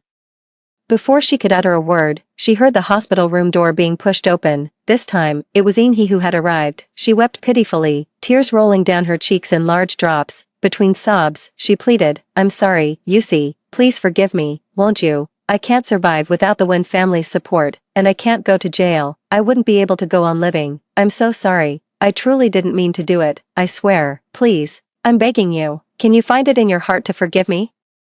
The apologies had been repeated countless times, yet when Yusi couldn't detect a single shred of genuine sincerity in any of them, if her funding hadn't been cut off, if she weren't being held accountable, would she have even come to apologize in the first place? It goes without saying, not wanting to see her, when Yusi reached over and pressed the nurse call button. Nurse, I don't know this person, she's disturbing my rest. Could you please ask her to leave? Thank you. Hearing this, the nurse's eyes instantly grew alert. She quickly took Inhe's arm and asked her to leave, stumbling and staggering. Inhe was being pushed along while still pleading, when suddenly, two voices rang out from behind her, don't you dare touch her. Pei Yenche and Song Xingye hurriedly steadied Inhe, asking softly, are you alright? I'm fine, she said, shaking her head with feigned nonchalance, though her red-rimmed eyes betrayed her true feelings. Yusi doesn't want to see me. I should just go. She said as much, but made no move to act. Seeing this, the two of them quickly grabbed her hand and barged back into the hospital room. Song Xingye pleaded once more, Yusi, Xiaohe is truly remorseful. Let's just drop the funding withdrawal. Pursuing this any further is really too much. Please, just forgive her this once. Inhe clutched Song Xingye's hand, her face streaked with tears. Xingye, you don't have to speak for me anymore. I know I didn't mean to, but if it weren't for me, Yusi wouldn't have gotten hurt, wouldn't have needed skin grafts, wouldn't have suffered so much. I know she won't forgive me easily. As she spoke, she produced a knife from nowhere, with tears welling in her eyes. She looked resolutely at Wen Yusi and said, Yusi, you said you'd forgive me if I got hurt too, right? You promised. With that, she gripped the knife and slashed it fiercely across her own arm. Crimson blood instantly welled up, a sight that stabbed painfully into the eyes of everyone present. Seeing her about to make a second cut, Pei Yenche's eyes narrowed. He immediately snatched the blade from Inhe's hand and slashed it hard across his own arm. I'll take her place, not to be outdone.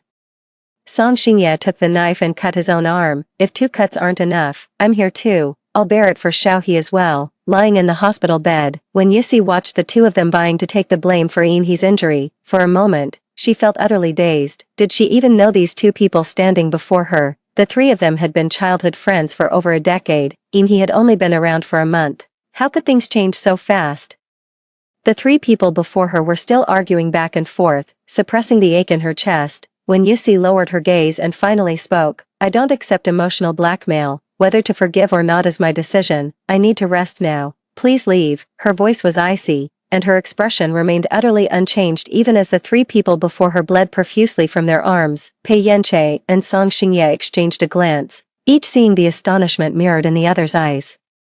They hadn't expected Wen Yusi to be so cold-hearted. Inhe's tears streamed down her face uncontrollably, her eyes red and swollen from crying. I'm sorry. I'm so sorry. Pei Yenching gently wiped the tears from her face, soothing her. Hush now. Don't cry. It's not your fault. We're here for you. That's right. Even if the Wen family withdraws their support, we're still here. Don't worry about your tuition. And as for the rest, don't worry about that either. We'll find a way to clear your name.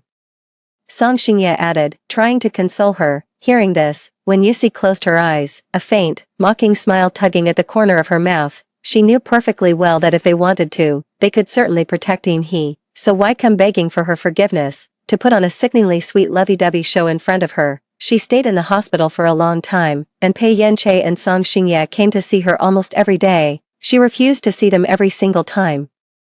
Left with no other choice, Pei Yenche and Song Xingye could only leave the gifts they bought to cheer her up, along with her favorite snacks, by the door each day. They hoped someone going inside might bring them in for her, but every time, when Yusi would end up giving them to the nurse on duty, this continued right up until the day she was discharged. When Pei Yenche and Song Xingye came to pick her up, Yusi, your aunt and uncle are away on a business trip, we're here to pick you up.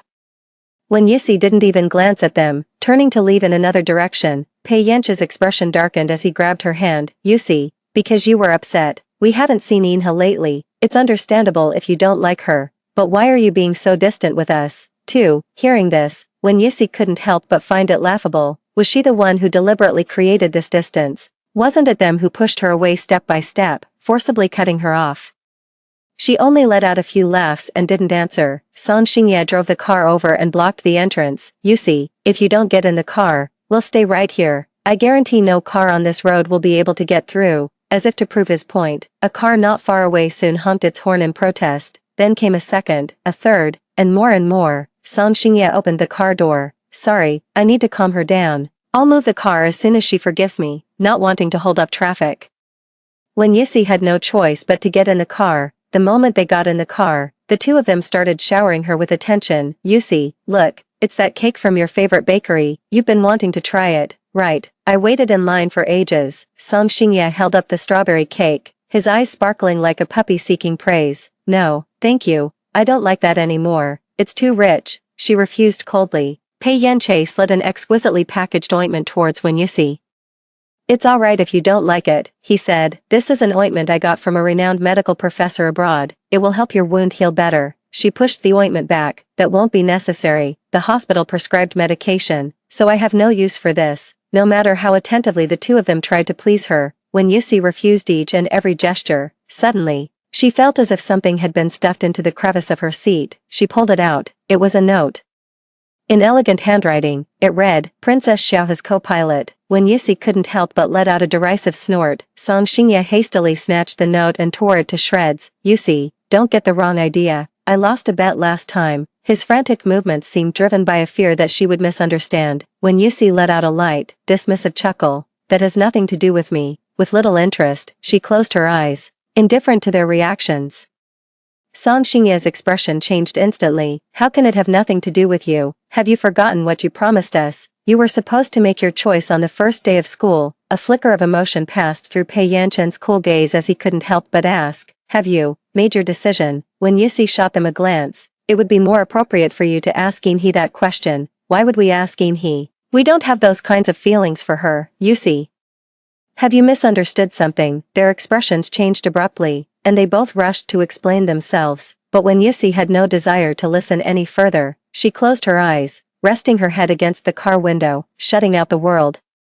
Pei Yanche and Song Xingye didn't dare speak and disturb her further, they just exchanged a glance, both sensing that when Yusi seemed to have changed a great deal, she had grown increasingly indifferent toward them. This wasn't their intention, they wanted to explain, but for a moment, they were at a loss for where to begin, so I could only console myself, thinking things would be fine once the new term started. When Yusi had just arrived home when she received a call from her teacher, Yusi.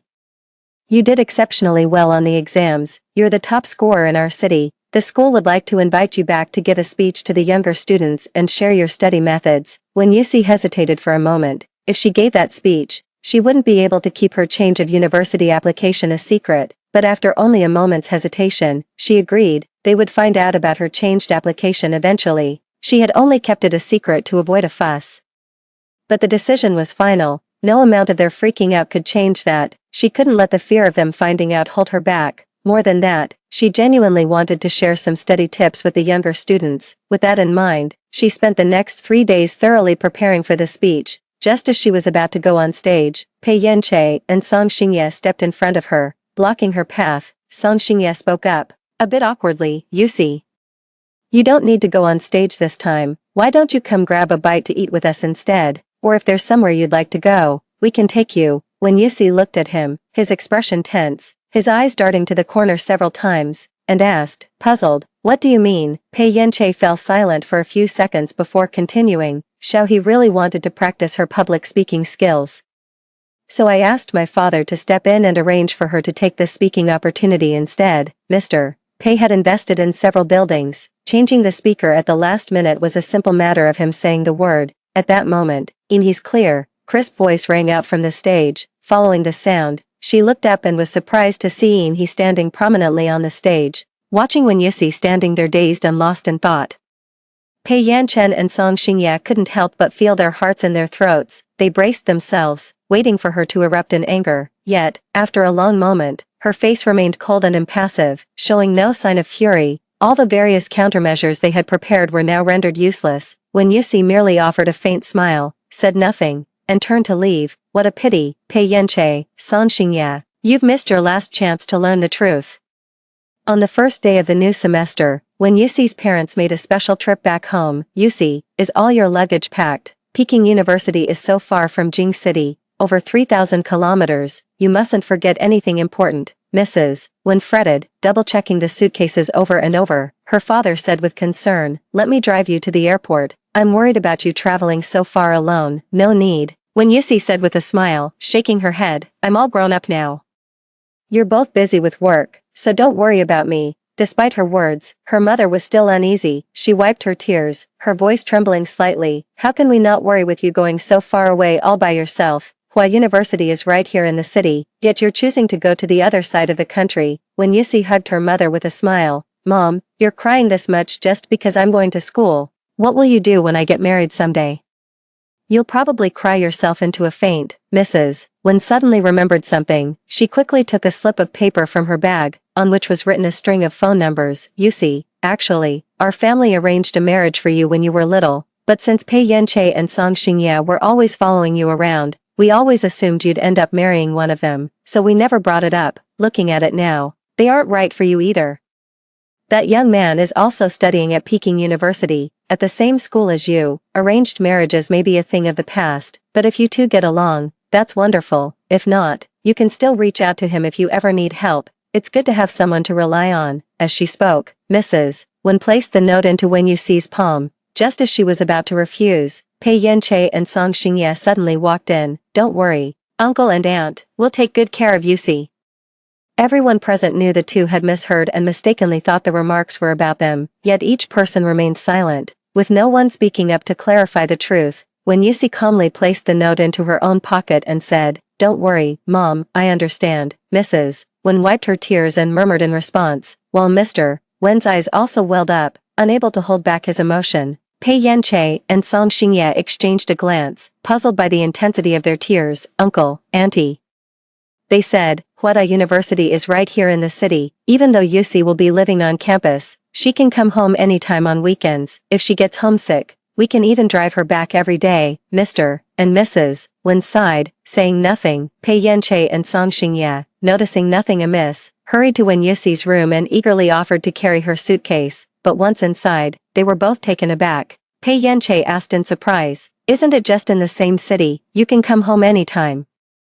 Why pack so many clothes? I'm a girl, it's only natural to have a lot of clothes. When Yusi said dismissively, Song Xingye chimed in, right, buy as much as you want. Once the paperwork is sorted, I'll take you to get some more. Pei Yanqi didn't say anything more. Instead, he casually picked up a suitcase. His usually aloof face now held a trace of barely perceptible nervousness. Yusi, ride with me. Hesitating for a moment, he continued haltingly, I have a surprise for you at school. Song Xingye quickly snatched the suitcase from his hand. You should ride with me instead. I've got a surprise for you too. The two of them pulled at Wen Yusi from either side. In the midst of their tug-of-war, someone's phone suddenly rang. Xingye, I was in a car accident on my way to school. Sobbing, it was He. Pei Yanqi and Song Xingye's expressions changed instantly as they urgently asked, Are you okay? What happened? Are you hurt? He's sobbing voice came from the other end. I'm fine, just shaken up. Pei Yanqi made a quick decision. Stay right where you are. Don't move. I'm coming to find you right now. Song Xingye also reassured her. Don't be scared. I'm here. I'll come to you. After hanging up the phone, they finally remembered Wen Yusi standing nearby. Before they could even speak, she cut them off. Preempting their unspoken words, You don't need to take me. I'll go to school by myself. Pei Yanqi hesitated, words caught in his throat, before finally saying just one thing. Remember to call me when you get to school. Song Xingye also stammered, Yusi, you promised you'd choose one of us on the first day of school. Don't forget. When Yusi watched them with unwavering coolness, offering neither a nod nor a reply, both of them felt something was off, but then Song Xingye's phone rang again. On the other end, Inha was weeping pitifully, saying she was scared and that her leg hurt. Only then did the two of them reluctantly leave. Before going, they made sure to move Wen Yusi's luggage into the Wen family driver's car. Pei Yanqi and Song Xingye kept looking back as they walked, each repeatedly reminding her to be sure to contact them. However, Wen Yusi never replied with a single word. Finally, the two men each got into their own cars, and she got into hers. Wen Yusi had just sat down when her phone buzzed softly. Opening it, she saw the message was from He. Wen Yusi, see that? With just one call from me, they'll still drop you, even if you were their girlfriend. If you keep funding me, I might consider letting you have one of them. Reading this, Wen Yusi let out a scornful laugh. Her fingers tapped out a reply. No need, I don't want either of them anymore. They're all yours. After sending it, she promptly blocked He. Pei Yanqi was next. Then Song Xingye. Finally, she snapped her SIM card in half and threw it away, pulling a new one from her bag. The first number she entered was that of the man her mother had arranged for her to marry. The driver stepped on the gas, and the car sped off toward the airport, heading in the opposite direction of the other two. Watching the scenery fly by, she smiled faintly. This time, she was going to start a completely new life. As the plane took off, Wen Yusi thought to herself that everything from the past was over. She was about to begin her brand new life, and in this chapter of her life, there would be no place for Pei Yanqi or Song Xingye. Just as the plane took off from here, on the other side, Pei Yanqi and Song Xingye stood at the entrance of Hua University, bouquets in hand, their expressions growing darker by the minute, with no sign of the Wen family's car. Their sense of foreboding grew stronger and more ominous, for some reason. A feeling of unease settled in the pit of their stomachs. That feeling swelled, and a single, chilling thought began to take shape. That's because Wen Yusi just didn't want to accept their confessions. Maybe she just took a different route into the school. They hardly dared to consider the other, impossible possibility. The countless bouquets of flowers displayed behind them caught the attention of many students, and some busybodies even took photos and posted them to the school forum. A freshman hottie making this big of a scene on the very first day. Who's the lucky person he's confessing to? Oh my god, I can't even. Who is this blessed soul? You know what? You're absolutely right. They have such distinct styles. One's got that cool, aloof vibe, the other's all fiery and unrestrained. They're not both trying to confess to the same girl, are they? Are they still at the main gate? I'm going to check it out. Countless people saw the forum post and rushed over to see what was happening. The crowd around them grew larger and larger, with onlookers whispering among themselves, all seemingly eager to know who could be so lucky as to be confessed to by two such incredibly handsome guys. Pei Yanche had lost count of how many times he'd called Wen Yusi, but she never picked up. Song Xingye's face darkened with fury. She blocked me. There's no way to reach her at all.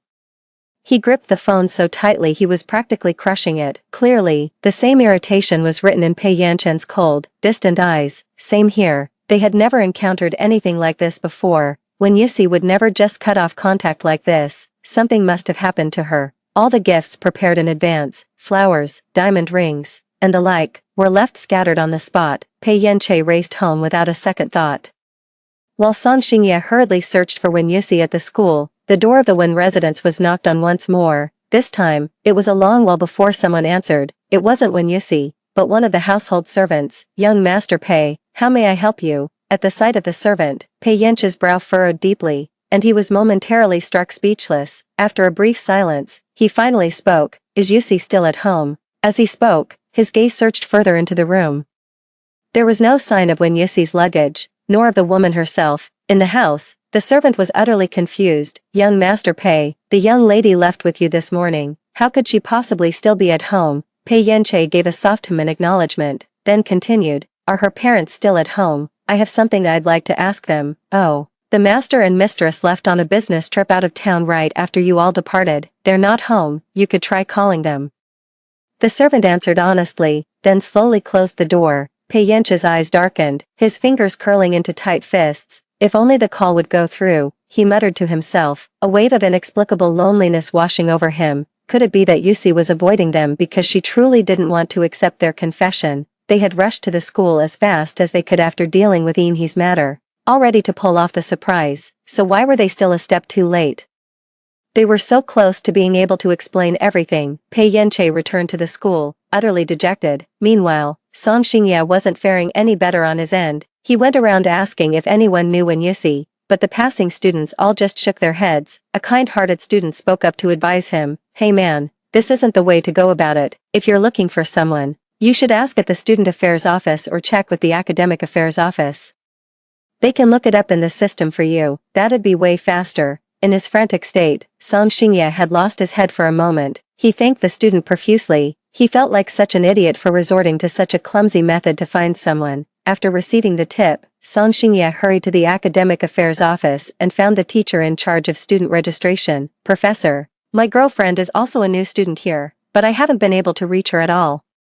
Could you please check if she's registered for the semester? The teacher hesitated for a long time, but when Song Xingye offered to donate a library building, she finally agreed with a beaming smile. She searched the system several times but found no record of anyone named Wen Yusi, not even a single person with the same name. At this point, even the teacher was starting to have doubts. Young man, are you absolutely sure your girlfriend's name is Wen Yusi? You didn't make a mistake. She pointed at the name on the screen, double-checking it. Song Xingye nodded hastily. Yes, that's right. How could I possibly get her name wrong? Now it was the teacher's turn to panic. She instinctively checked the list of newly admitted students. They searched through it over and over, with Song Xingye looking on. Countless times before finally reaching a conclusion. Student, the teacher said, the Wen Yusi you're talking about is not a student at our school. She's not on this year's admission list, nor was she admitted in any previous year. The system records don't lie. Could your girlfriend be deceiving you? If she really is, you need to report it to the police right away, the teacher said with concern. Hearing this, Song Xingye felt as if he had been struck by lightning. The roar of thunder echoed in his mind. What did he hear? What university didn't accept Wen Yusi? Then where did she go? With her grades, any school would be competing to have her. There's absolutely no way she could have failed to get in anywhere. What on earth happened? In that instant, Song Xingye felt as if his mind had rusted over, grinding to a complete halt. Just then, Pei Yance, having received the news, rushed to the scene as well. An unnervingly cold aura radiated from him, deterring almost anyone from daring to approach. They couldn't get far enough away from him. What's the situation? He asked coldly, clearly in a foul mood and seething with pent-up frustration. Song Xingye shook his head and laid out everything he had just learned. Pei Yanche's eyes darkened, his gaze sharpening. Where on earth has she gone? Is she leaving us? The same thought arose in both their hearts. Song Xingye's eyes reddened slightly, a sight he could hardly bear. For a moment, He struggled to keep his footing, his tall frame swaying ever so slightly. Pei Yenche wasn't faring any better. On his way to school, he had already run through every possible scenario in his mind. He had even considered that Wen Yusi might just be acting out of jealousy or pique,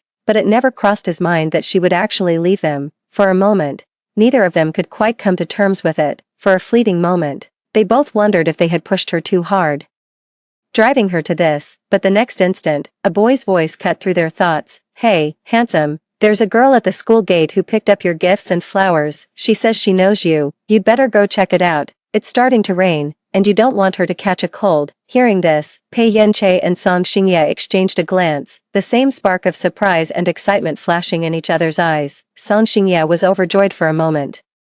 He hurried out the door and dashed toward the school gate. Pei Yanchen followed behind, but his pace involuntarily quickened as well. Could it be Wen Yusi? The same impossible fantasy took root in both their hearts. Maybe she really was playing a trick on them. It didn't matter if they weren't at the same school, as long as she was still willing to accept their confession. The same thought crossed both their minds. As he got closer to the school gate, Song Xingye's heart began to pound.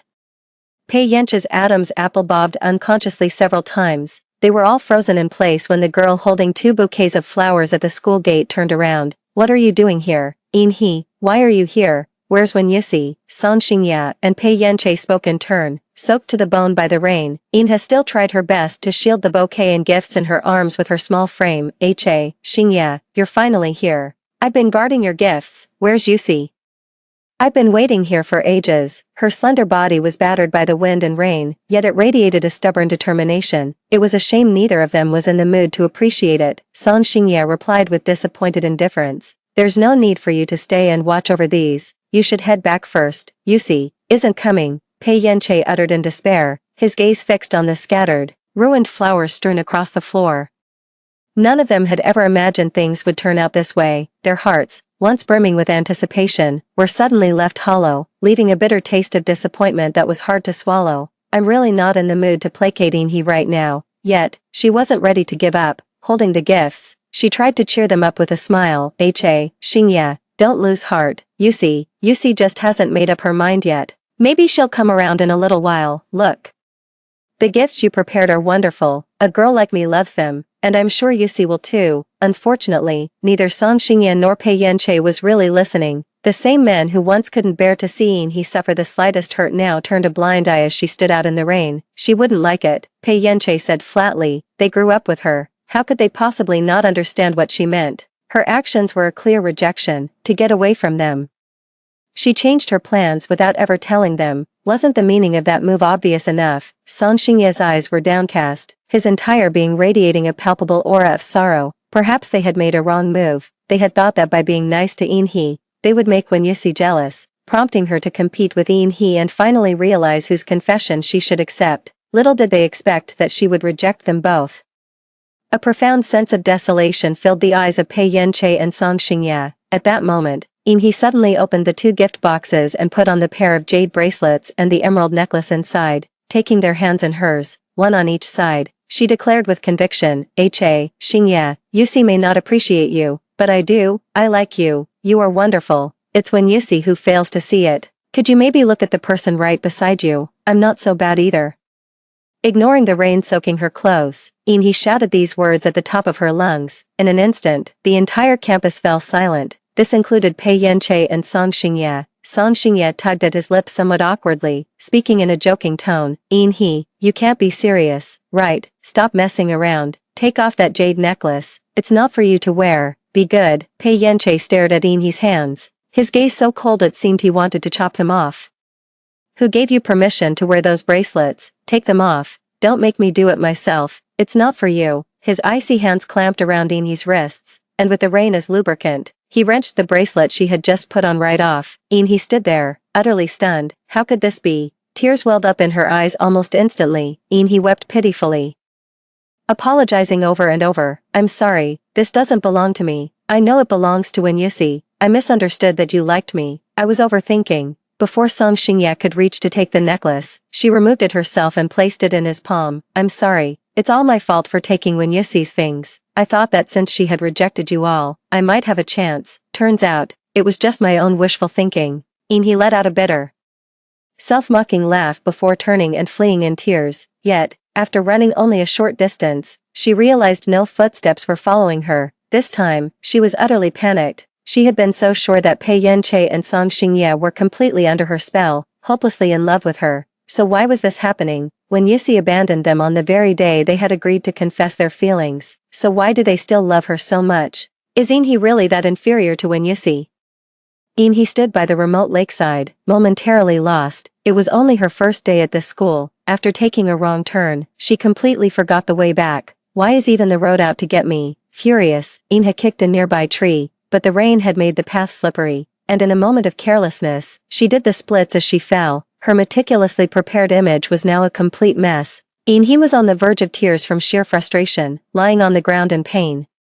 She grimaced and gritted her teeth for what felt like an eternity before she could finally drag herself back up. Why does everyone adore Wen Yusi so much? Even after all this, they still love her just the same. A prestigious family, high social standing, wealth, loving parents, a childhood sweetheart who grew up with her. She has everything. Why can't she just give me a break? Even if she just let me have Pei Yanqi or Song Xingye, that would be something. What gives her the right to treat me like this? The bitterness in her heart swelled until it was unbearable. She slammed her fist into the tree trunk with such force that her knuckles split and bled, yet she didn't even notice. Meanwhile, Pei Yanqi and Song Xingye were carefully placing the family heirloom back into its box. They had never once considered accepting Inhe. For Inhe, they felt nothing but pity. More than that, they saw her as nothing but a pawn to use against Wen Yusi. Now that Wen Yusi isn't here anymore, there's no need to be so nice to her. Besides, because of her, Wen Yusi didn't choose anyone. Pei Yanqi and Song Xingye exchanged a glance, each seeing the other's displeasure. If they hadn't made that damn agreement back then, they might have already won Wen Yusi over by now. Not like now, where we have no idea where she even went. Suddenly, Pei Yanqi spoke up. Teacher Lu would know. Hearing this, Song Xingye instinctively looked up. Teacher Lu was their high school homeroom teacher. She would definitely know which university Wen Yusi had gone to. Pei Yanqi and Song Xingye quickly grabbed their phones. Hello, Teacher Lu, it's Pei Yanqi. I was wondering which university Wen Yusi got into. Teacher Lu on the other end of the line was utterly surprised. Huh, the three of you are practically inseparable. How could you not know which university Wen Yusi is attending? Pei Yanqi fell into a slightly ashamed silence. Teacher Lu didn't think much of it and spoke with pride. When Yusi had the best grades, she went to Peking University. When our school got the notification, we were a bit surprised, wondering why she didn't stay at Hua University in the city with the two of you. But what's done is done. You didn't ask us back then, and we teachers assumed you already knew and had it all figured out. Look, the admission list was posted in the class group chat at the time.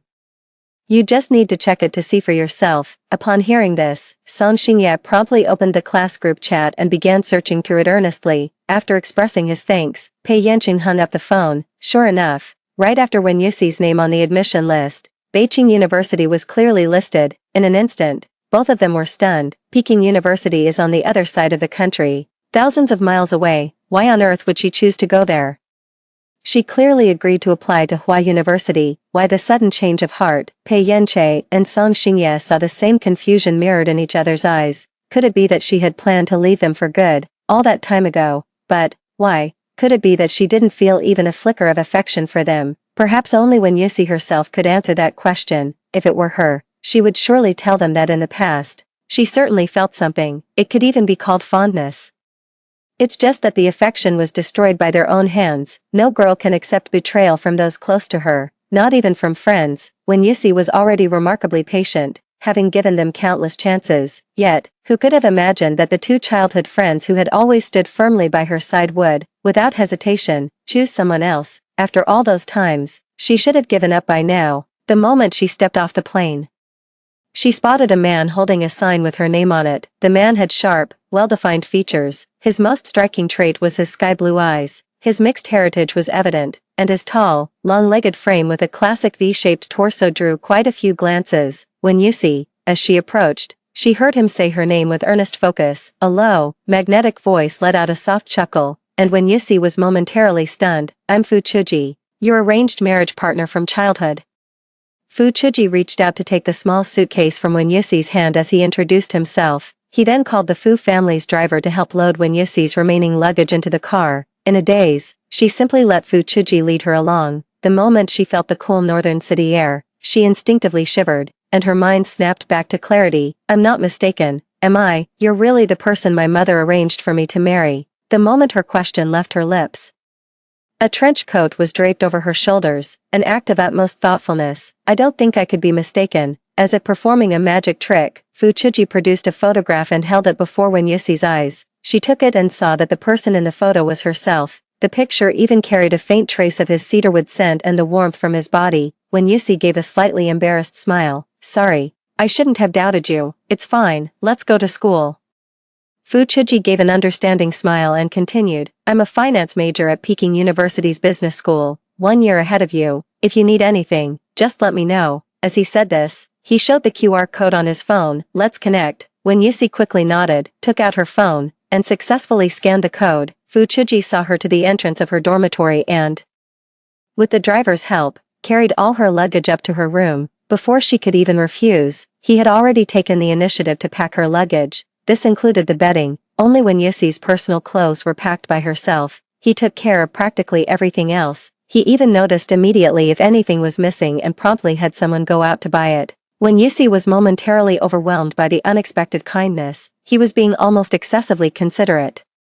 Watching Fuchuji's busy figure from behind, when Yusi had the fleeting illusion that he really was her boyfriend, but the moment passed, and she came back to her senses. With the cautionary tales of Pei Yanchen and Song Xingye fresh in her mind, she was almost unwilling to offer her sincere heart again. Things are just fine as they are now. Thanks a lot for today, brother Chuji. I'll treat you to a meal sometime. She offered her thanks politely, sensing her distance.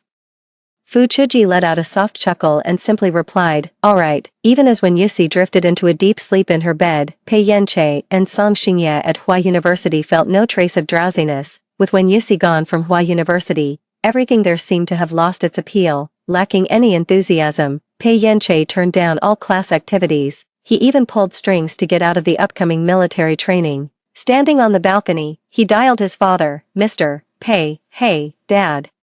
I want to transfer to Peking University. There was a long, stunned silence on the other end of the line, followed by an outburst of angry shouting. Pei Yanchen, have you lost your mind? University isn't like high school. You can't just transfer wherever you please. Don't be so naive. I won't allow it. You know very well that given the Pei family's status, you must be extremely careful with every move you make. Don't even think about something like transferring schools, unless, of course, you drop out and retake the college entrance exams. With those final words, a dial tone sounded as the call was abruptly ended. His father didn't care what he chose. The bottom line was that the family's influence could not be used to facilitate it. If it were just within the city or the province, that would be one thing. But Peking University is so far away, the Pei family's influence isn't all-powerful. Pei Yanche had known this would be the outcome all along.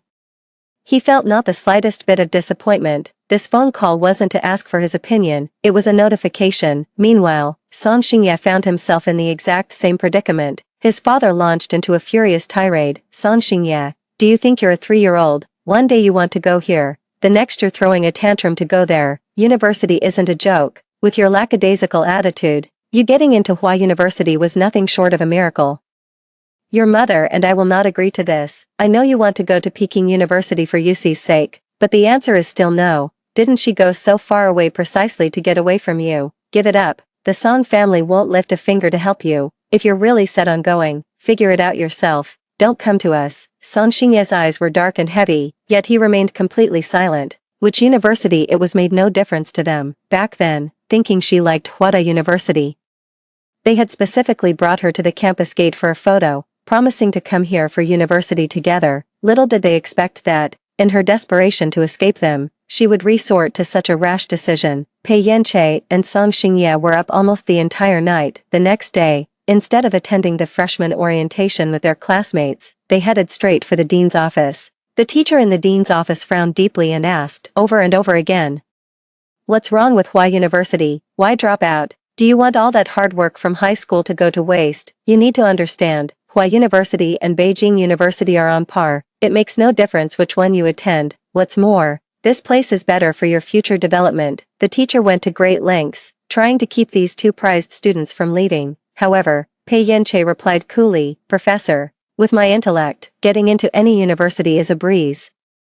Since she's not here, there's no reason for me to stay, Song Xingye chimed in. Same here, it's just the college entrance exam. If I put in a little effort, it'll be fine. I don't want to be separated from her. The academic affairs office teacher was hesitant. At that moment, he stood outside the door, having overheard the entire conversation. She had thought that with the three of them now at Hua University and only when Yusi absent, her chance had finally come.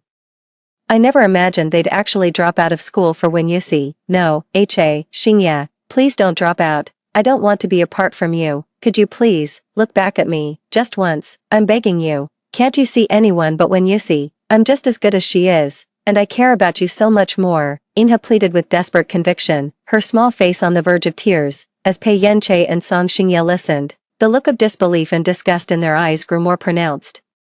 A deathly silence fell over the office. After a long moment, Pei Yanche was the first to break the silence. Inhe, I seem to recall you made us a promise. At those words, Inhe's heart sank. Song Xingye, barely containing his fury, dragged her out of the office. A fist then came flying through the air, only to slam into the wall beside them. Flakes of plaster crumbled off and fell onto Inhe. The moment his fist came flying, her heart skipped a beat. Inhe, we had a deal. You were supposed to play along, make you see I jealous. You promised us you wouldn't develop any inappropriate feelings. That's the only reason we chose you, Song Xingye said coldly, his eyes blazing with fury. Pei Yanche's clear, sharp voice cut through the air. You were the one who guaranteed you'd help us when you see I over. So what's this now? You used us to drive Yusi away, and now you have the nerve to confess your feelings to us. I remember warning you more than once not to develop inappropriate feelings for us, so, what do you have to say for yourself now? Their words, one after another, pinned Inha to a cross, as if she were about to be executed the very next second. Her heart was pounding with panic, her lips trembled uncontrollably, but she couldn't form a single coherent sentence. During this time, she was so swept up in their kindness towards her that she had long since forgotten their original agreement. She still remembered how, when she first met Pei Yanche and Song Xingye, she had been utterly awestruck. When Yusi brought her to meet them time and again, he witnessed firsthand the importance they placed on Wen Yusi and the care they showed her. Gradually, a sense of greed began to stir within her. She thought, if they looked at her with such adoration and treated her so well, wouldn't she be the happiest person in the world? How utterly wretched must Wen Yusi have been at that time. Just the thought of it made he feel a thrill of excitement. She dreamed of nothing more than replacing Wen Yusi, of becoming Wen Yusi, and seeing Wen Yusi brought low. And so, she made a bold decision. He sought out Pei Yanche and Song Xingye to propose a deal. The terms were simple. They would pretend to be nice to her to make Wen Yusi jealous, and in return, she would help them in their pursuit of Wen Yusi. To convince them the plan would work, she deliberately threw away the love letters they had prepared for Wen Yusi, and even forged their handwriting to address the letters to herself instead. He still remembers vividly the look of shock and utter confusion on Wen Yusi's face when she discovered those two love letters signed with the names of Pei Yanchen and Song Xingye. Just as they had hoped, Wen Yusi confronted them with the letters, and sure enough, she was consumed by jealousy, convinced it had worked. They decided to come clean and explain everything to Wen Yusi on the very first day of the new semester at Hua University. But none of them had anticipated that Wen Yusi had long since extinguished any improper thoughts and changed her aspirations. Recalling everything that had happened during this time, he let out a deranged laugh. Ha, ha ha, if it weren't for Pei Yanche and Song Xingye acting in advance, she might have been completely lost in the beautiful dream she had woven for herself. Their eyes were cold and merciless, as if all the kindness they had shown her during this time had never existed. He instinctively reached out a finger, wanting to touch their eyes, but Song Xingye cut her off without a moment's hesitation. You deceived us, and you even drove Yusi away. His tone carried a subtle, thread-like undercurrent of danger. Before, they hadn't even considered dealing with Inhe, but since she was foolish enough to come charging in, they couldn't be blamed for what happened next. Pei Yanche's voice was as cold as ice. If it weren't for you, I would never have left us. Isn't your future what you care about most? We'll cut off your funding, and for every time you bullied Yusi, you'll pay it back in full. As these words hung in the air, Inhe's laughter dissolved into tears. Pei Yanche, Song Xingye, stop lying to yourselves. All this time, you had countless chances to win Wen Yusi back, but you never took them. You're the ones who pushed her away with your own hands. I told you, she never loved you. The one who loves you most is me. It's always been me.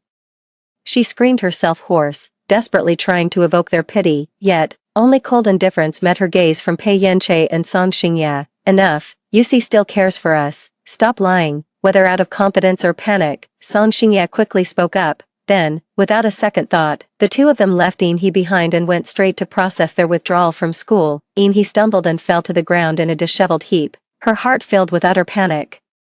The withdrawal of her funding alone was enough to drive her to despair. Having lived a life of luxury, it was simply unthinkable for her to be plunged into the mire of poverty all at once. Without money, even survival became a struggle. For a moment, He was filled with regret. She hurriedly got up, grabbed the cards given to her earlier by Pei Yanche and Song Xingye, and rushed to the bank. "I need to withdraw cash as much as possible." Her fingers trembled as she frantically entered her PIN, fumbling several times before finally getting it right. At that moment, only a large amount of cash could possibly soothe her anxious state of mind. However, the ATM malfunctioned just then, displaying the message, "Your bank card has been frozen." She tried 2 different cards, but the same message appeared for both. He was completely panicked. How could this be happening? She hurriedly switched to another machine, trying desperately to reassure herself. Right. It must be a machine malfunction. It can't possibly be this fast. She had no idea how many machines she tried, but every single one displayed the same message. Impossible. It can't be. Muttering frantically, He slammed her bank card down on the counter in front of the teller and shouted, "I want to withdraw cash, every last cent." The teller double-checked the information, then said patiently with a frown, "I'm sorry, but both of your bank cards have been frozen. You won't be able to withdraw any money." Hearing this, Inhe's strength instantly left her body. She slumped to the floor like a limp ragdoll. "It's over. Everything is over." She tossed the 2 bank cards onto the floor, her whole being on the verge of despair and collapse. She had no idea how she even made her way back. As she walked, a mischievous child suddenly appeared, clutching a firework and laughing boisterously while roughhousing with a friend, not watching where he was going. He accidentally bumped right into Inhe's leg. "Get away from me. Don't touch me." She kicked the child, sending him flying, and he immediately burst into loud, wailing sobs. Seeing the firework in his hand, the child's eyes hardened with malice. He lit it and hurled it at Inhe's back. With a loud bang, the firework exploded. Sparks set Inhe's clothes on fire and singed off a patch of her hair. "Ah, help, somebody save me." Inhe writhed in agony on the ground. Unfortunately, there were no surveillance cameras in the area, and it was a place few people ever visited. The 2 children who had been playing there earlier had vanished without a trace. A red light blinked from a concealed spot, followed by a hushed report from a bodyguard in black. "Mr. Wen, the job is done. We've made sure he won't be getting off easy." Mr. Wen stood by the floor-to-ceiling window, gazing out at the river, and gave a soft, thoughtful hum. After a long, frantic struggle, Inhe finally managed to put out the fire on her back, then limped her way toward the hospital. Even without looking, the searing pain from the large burn on her back sent cold sweat streaming down her skin, her face ashen. Inhe had only taken a few steps before she collapsed face first onto the ground. Her delicate, pretty face was scraped and bruised, and her nose was fractured. After being taken to the hospital by a kind stranger, Inhe regained consciousness, her entire body aching with a sharp, tearing pain. However, the nurse, seeing she was awake, immediately pressed her to find someone to pay the bills. "Ms. Een, we can't reach any of the contacts in your phone. The surgery and hospitalization fees need to be paid promptly, otherwise, we may not be able to proceed with the necessary operations, and you won't be able to stay in the hospital for further treatment." Tears streamed down Inhe's face as the pain overwhelmed her, and she began dialing Pei Yanche and Song Xingye's numbers one after the other. She prayed they would come to her aid one more time. Her family was utterly unreliable. She was lucky if they weren't asking her for money, so there was no chance they'd cover her medical bills. Yet, after what felt like countless calls to Pei Yanche and Song Xingye, someone finally picked up. "What is it?" Pei Yanche's cold voice came through, yet it sounded like a heavenly melody. "He, I'm begging you.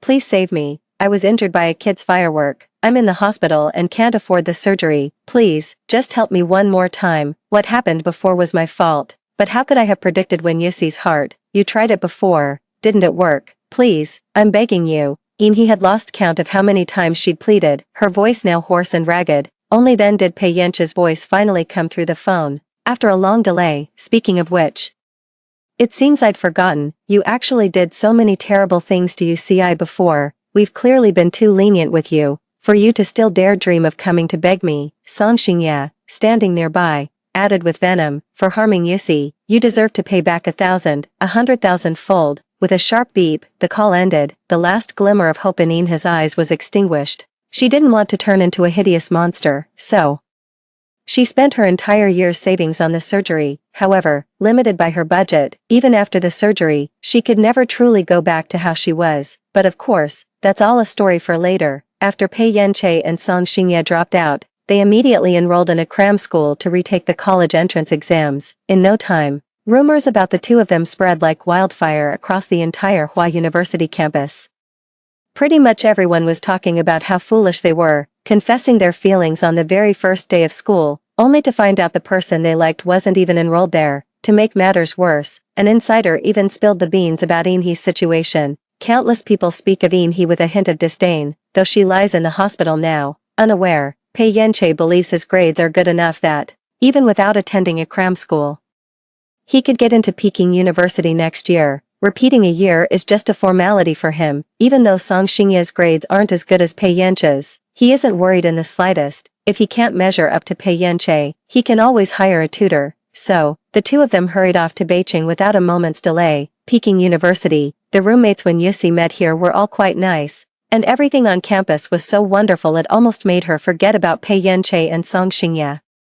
When the military training ended, her phone buzzed. Her roommate teased playfully, "Is that handsome senior asking you out to dinner again? Honestly, when are you two going to get together? Will we ever get that celebratory meal you owe us?" "Exactly, so many people are shipping you two. The three of us even have a bet going on how long it'll take Senior Fu to win you over. I can't afford to lose." Amidst their boisterous chatter, with everyone chiming in, Wen Yusi couldn't help but blush, her cheeks turning a shade of pink. "Alright, I haven't made up my mind yet. Besides, he hasn't officially confessed his feelings. I was just thanking him for his help these past few days." After brushing off her roommates, when Yusi changed into a sky blue dress, she stood at the entrance of her dormitory, craning her neck to look around, but she didn't see Fu Chiji anywhere. Just as she was wondering where he was, her military training instructor from earlier appeared before her, holding a bouquet of red roses. When Yusi, I've developed strong feelings for you. Would you go out with me?" The tanned instructor stammered out the words he had kept hidden in his heart for so long, his handsome face a clear picture of nervousness. A crowd of fellow students gathered behind him, egging him on with chants of, "Say yes, say yes." However, when Yusi's expression grew increasingly grim,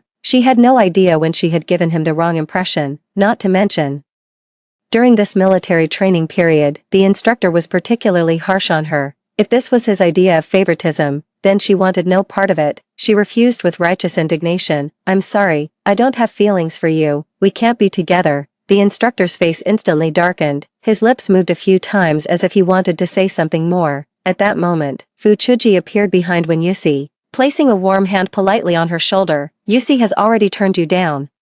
Don't you think it's time to leave?" Seeing Fu Chuji's arrival, the instructor's face instantly fell, and he left dejectedly. The onlookers also began to disperse. Seeing this, when Yusi was a bit surprised, "They all seem rather afraid of you." Fu Chuji let out a soft chuckle, his eyes narrowing slightly, giving him the air of a nobleman from a bygone era. "Of course, after all, I am, in a sense, their teacher. It's only natural they'd be apprehensive." Hearing this, when Yusi's confusion only grew deeper. "Professor, you're only 1 year ahead of me, aren't you?" "Well, in the latter half of last year, I had already completed all my undergraduate studies and advanced into my postgraduate program ahead of schedule. In the first half of this year, I was exceptionally appointed to act as a teaching assistant on behalf of my supervisor, instructing a number of students. Perhaps that's why they're so intimidated by me." Fu Chuji withheld some facts, but they were inconsequential. Having received an elite education from a young age, he had already self-studied and completed several university-level courses long ago.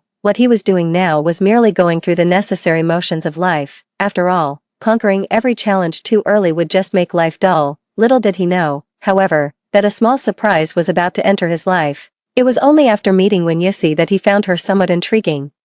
Wen Yusi was utterly flabbergasted by his words. To many, his life story was a rich and dramatic tapestry, yet he dismissed it with such casual indifference. "You're so formidable. They're probably just in awe of you." She had already concocted an excuse for everything that had just happened. Fu Chuki gave a faint smile but offered no explanation. Shortly after he started school last year, a swarm of admirers confessed their feelings to him, only to be mercilessly rejected and coldly rebuffed.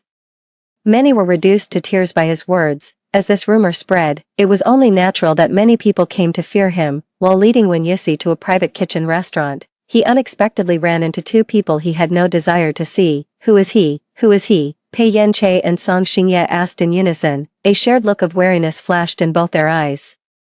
No one had ever posed such a threat to them before, not even each other. They had always assumed Wen Yusi would end up choosing one of them. To their surprise, Wen Yusi chose none of them, but someone else entirely. Pei Yanqi's gaze was chillingly cold as he met Fu Chuji's eyes without flinching. Song Xingye, like a ravenous stray dog, never once let his eyes leave Wen Yusi. They were waiting for her answer. Wen Yusi's heart gave a violent lurch. She had never expected to see them again in Beijing.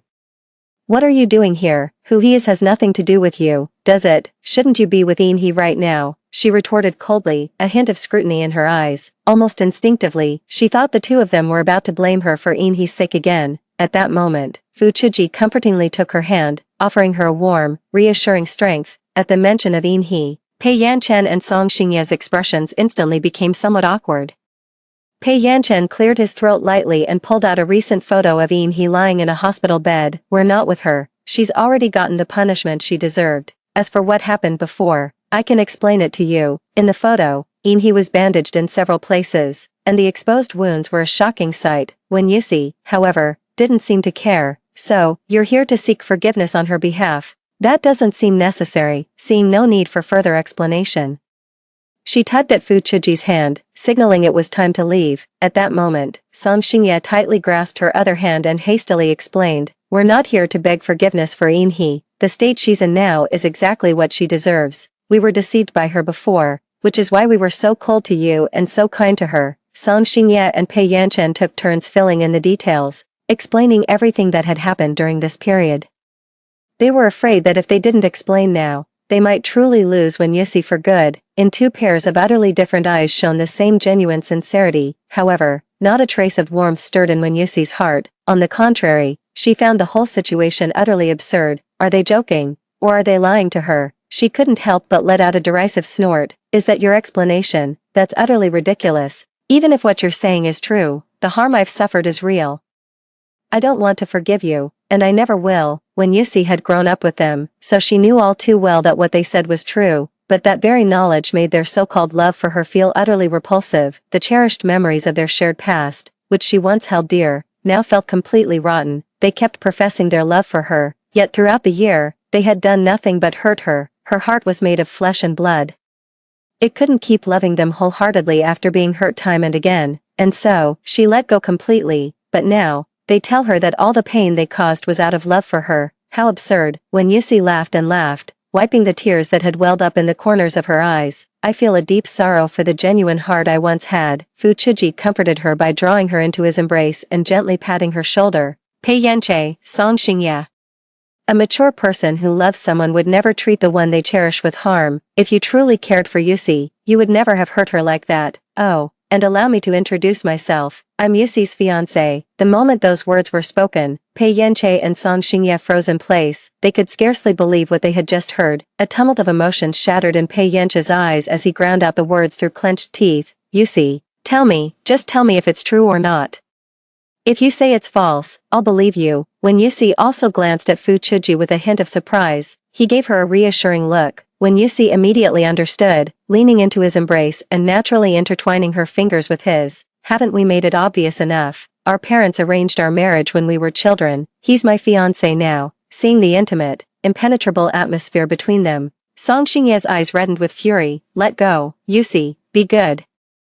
That childhood betrothal was never meant to be taken seriously. We love you dearly, so please don't deliberately bring someone here just to upset us. As he spoke, he reached out to try and pry their hands apart. This joke isn't funny in the slightest. We made a mistake, and you can punish us however you like, but just not like this. We can't live without you. Pei Yanqi's expression darkened as he stepped closer. When Yusi's face paled slightly, she instinctively turned to Fu Chuji and said, You should go first. I'm afraid they might get violent, and the two of us probably can't hold our own. Seeing the wary look in Wen Yusi's eyes, both Pei Yanqi and Song Xingye felt a pang of frustration. Did she really see them as the kind of people who would resort to violence so easily? Fu Chuji stepped in front of Wen Yusi. With just one phone call, within a minute, several bodyguards appeared and proceeded to restrain Pei Yanqi and Song Xingye, preparing to take them away. Don't worry, Yusi, Everything will be fine. Struggling, Pei Yanche rushed up to Wen Yusi, grabbed her hand, and pleaded, "Come with me, let's get out of here, let's go home, we dropped out of school for you, if you like Peking University, we can study and get in here for you, but you can't be with him." His voice was icy cold, carrying an air of absolute authority that brooked no dissent. Song Xingye tried to rush forward as well, but the bodyguards pinned him down, rendering him immobile.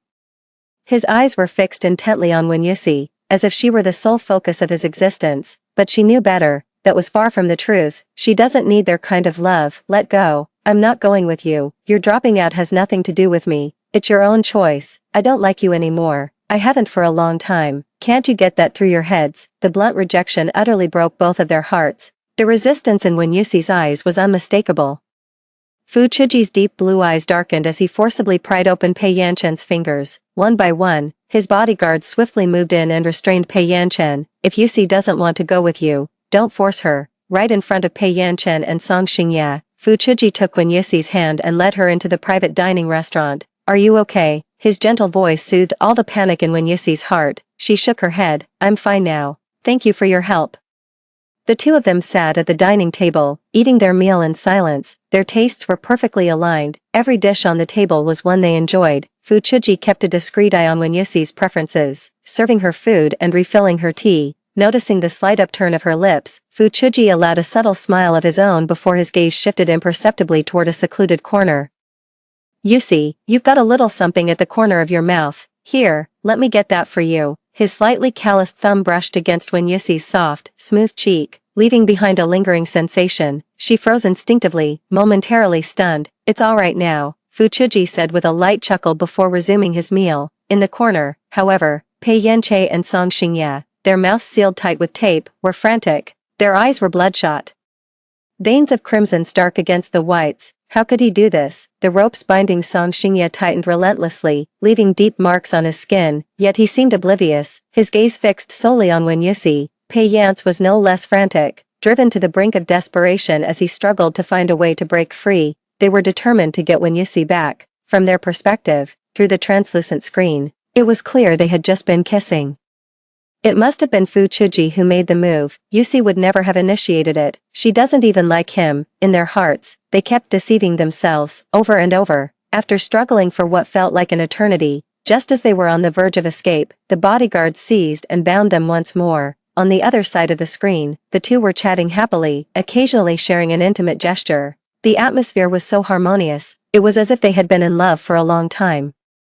Over here, however, Pei Yanche and Song Xingye could only look at each other with sheer annoyance, staring at each other's disheveled state. They were filled with nothing but frustration at their own helplessness. Beijing was the Fu family's territory, and neither the Pei nor the Song families were willing to offer any assistance. At that moment, Pei Yanche and Song Xingye were no different from ordinary college students. As long as Wen Yusi was unwilling to leave, they couldn't even force her to go. They were utterly disgusted by their own powerlessness, yet, they became painfully aware of the gap between themselves and Fu Chiji. They once considered themselves geniuses, looking down on everything and everyone. They were even supremely confident in their hold over Wen Yusi. It never crossed their minds that she could one day slip from their control. But Wen Yusi's actions shattered every last shred of that confidence.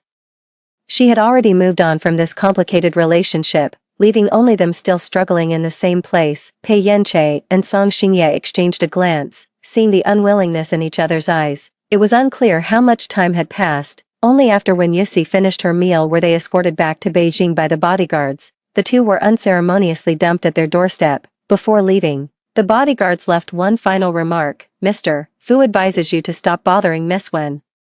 If you don't, you'll face the consequences." Pei Yanche silently got to his feet, completely dismissing the man's words. Giving up was simply not an option. Meanwhile, Song Xingye had just been brought home when his father locked him up. One Taoist spell after another struck his back, instantly tearing the skin and flesh of his muscular frame into a bloody, mangled mess. Yet, he seemed utterly unfazed. "Dad, I won't give up on Yusi. Didn't you support my feelings for her before? Why can't you keep supporting me now?" Father Song slapped Song Xingye across the face and roared, "You know damn well that was in the past. Have you forgotten how you've treated Yusi this past year? Do you have any idea how many times your mother and I had to go to the Wen family to apologize on your behalf? Let's put aside how you wronged Yusi. Let's even put aside your messy entanglement with Inha. But why? after all that. Are you turning back now? You've completely disgraced the Song family's reputation. It seems your mother and I have spoiled you rotten. Starting today, you will stay home and study hard. You are not to set foot outside this house, Mr. Song's chest heaved with rage, and Mrs. Song quickly patted his back to soothe him. Yet, Song Xingye remained stubbornly defiant, refusing to back down. Dad, Mom, I know I was wrong to hurt Yusi before. I'll take responsibility for my actions, and I will earn her forgiveness. But I will never, ever give up on her. He knelt stubbornly before the ancestral hall, enduring the lash of the family discipline upon his back. Father Song was so enraged that he stormed out, slamming the door behind him. If he refuses to give up, he gets neither food nor water. Song Xingye knelt in the ancestral hall. He had lost all sense of time and was on the verge of fainting when a brick in the corner wall shifted slightly. He snapped to attention, gritted his teeth, and pulled himself up to pry out the brick, ready to go. On the other side of the brick was Pei Yanche. Song Xingye gave a firm nod and, with Pei Yanche's help, escaped from the ancestral hall. The Pei residence was empty, yet the floor was cluttered with belongings. Each item held memories of the three of them from the past. There were building blocks they played with as children, diaries filled with their innermost thoughts, and more. Yusi has always been soft-hearted. She's bound to forgive us.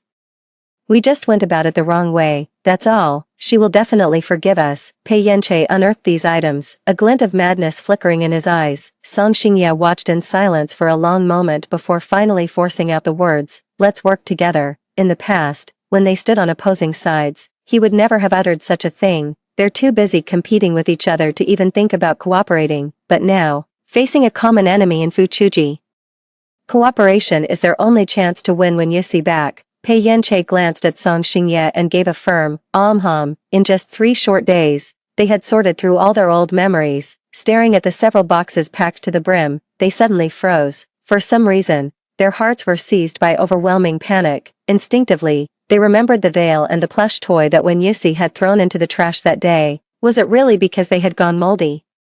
How could her things possibly have gotten moldy, when all of theirs are still perfectly preserved? Everything that happened in the brief 2 months before school started kept replaying in their minds. Deep down, they already had a vague answer, but they instinctively shied away from it, unwilling to admit it. The three of them grew up together. This bond is something they can never sever. She would never truly let them go. Both Pei Yanche and Song Xingye tried to console themselves.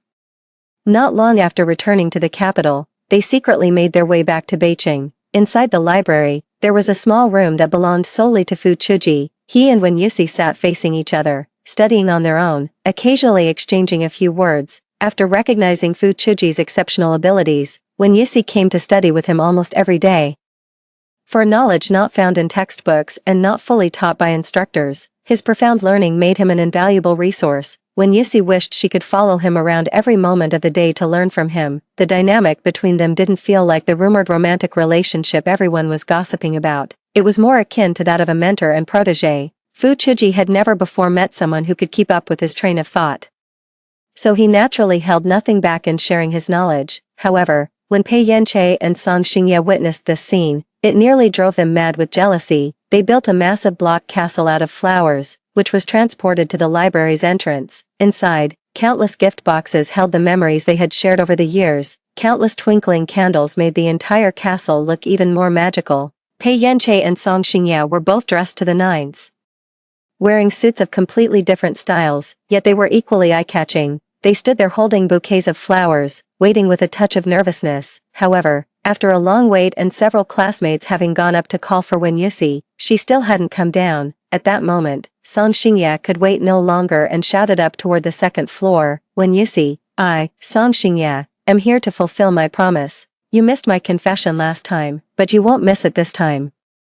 Many of their classmates were drawn by the commotion and leaned out to see what was happening. Pei Yanchen then spoke up as well. "Yusi, you promised me you'd choose one of us to be with. It's time to make your choice." Witnessing the scene from upstairs, the protagonist Wen Yusi felt not a shred of emotion. She immediately called the police, citing both a fire hazard and a public nuisance. Fu Chuji also helped by fetching the school's administrative staff and, for good measure, called in a water truck. "Remember that game of truth or dare at the class reunion? I said it then. On the first day of school, I would discard 2 things. And that's you too. No matter how many times I could do it over, I would never choose either of you." When Yusi came downstairs and stood facing Pei Yanche and Song Xingye, her voice icy, no sooner had she spoken than a street sweeper truck drove by, a jet of water dousing all the candles in an instant. Pei Yanche and Song Xingye were also caught in the spray, getting completely soaked. Fu Chuji reacted swiftly, pulling Wen Yusi into his arms and shielding her from the water. The once beautiful and dreamy confession scene was instantly reduced to a complete mess. The flowers were drenched, with countless petals washed away. The gift boxes were soaked through, their contents utterly drenched in dripping water. A meticulously planned confession ended in utter chaos. Drops of water still fell from the hair plastered to Pei Yanche's forehead, his stern face a picture of utter misery. His pale, thin lips trembled slightly as he spoke, his voice barely above a whisper. Yusi, I'm sorry, we were wrong about what happened before, but, can you give me another chance? I've loved you for so many years. Look, all these things are proof of my feelings for you. Please, don't be so cruel, I'm begging you. As he spoke, he dropped to one knee and produced that familiar heirloom box. This jade bracelet is meant for you and you alone. If you refuse it, I'd rather smash it to pieces. The pair of emerald bracelets was elegant and opulent, yet when Yusi felt not the slightest stir of desire, Song Xingye, standing nearby, hastily chimed in, Yusi, I'm not asking you to choose between us anymore, just leave Fu Chuji, and we're willing to love you together. You don't have to be torn, we are both yours.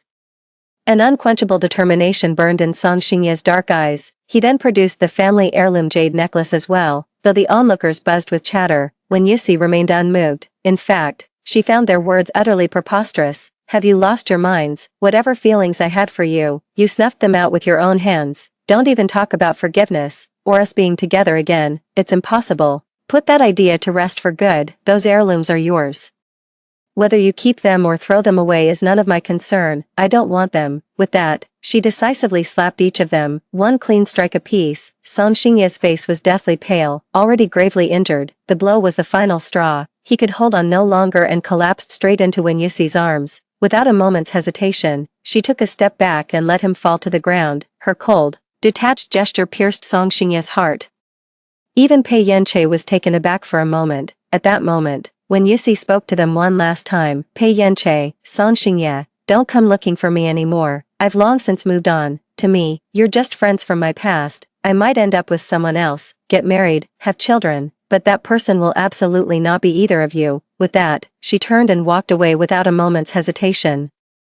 Even when she accidentally stepped on the friendship bracelet the three of them had woven together long ago, she felt not a twinge of regret. The resolute attitude was clear enough. Pei Yanche stared fixedly at her retreating figure, his heart still unwilling to let go, wanting to chase after her. At that moment, several police officers got out of their car and asked, who called the police, and who is responsible for all this? After some questioning, the police took Pei Yanche and Song Xingye away. The police car couldn't fit everyone, so when Yusi and Fu Chuji offered to drive themselves to the station to give their statements, the group headed for the police station. Just then, a beat-up van suddenly came speeding toward the police car. Fu Chuki's driver, a former Special Forces soldier, reacted with lightning speed, skillfully maneuvering the car out of harm's way. The police car, however, wasn't so lucky, even as it tried to swerve. It was constrained by the surrounding traffic, leaving it with less room to maneuver. The van seemed to have the police car squarely in its sights, with a single-minded purpose. The driver floored the accelerator and rammed full force into the rear of the police vehicle. Had anyone been watching, they would have seen the woman behind the wheel of the van. It was none other than In Hee. Her face and body were swathed in bandages, and with every slight movement, fresh blood would seep through, creating a truly horrifying sight. In Hee had lost her mind. She had completely lost the will to live. She wanted to take Wen Yusi down with her. When Pei Yanche and Song Xingye cut off their financial support, the meager savings she had left were nowhere near enough to cover the full reconstructive surgery. Even after selling all the gifts they had given her, she couldn't find the best doctor, and the surgery results were mediocre at best. The doctor told her that recovery would be a long process. But her injuries weren't considered particularly severe. But Inha simply couldn't accept this disfigured version of herself. Back at Huada University, she could practically feel the scornful glances and looks of disgust directed her way. She couldn't stand being this unattractive any longer, so she paid for corrective plastic surgery. To her horror, she was scammed. Midway through the procedure, the clinic was shut down, leaving her face and skin irreparably damaged due to her prolonged absences.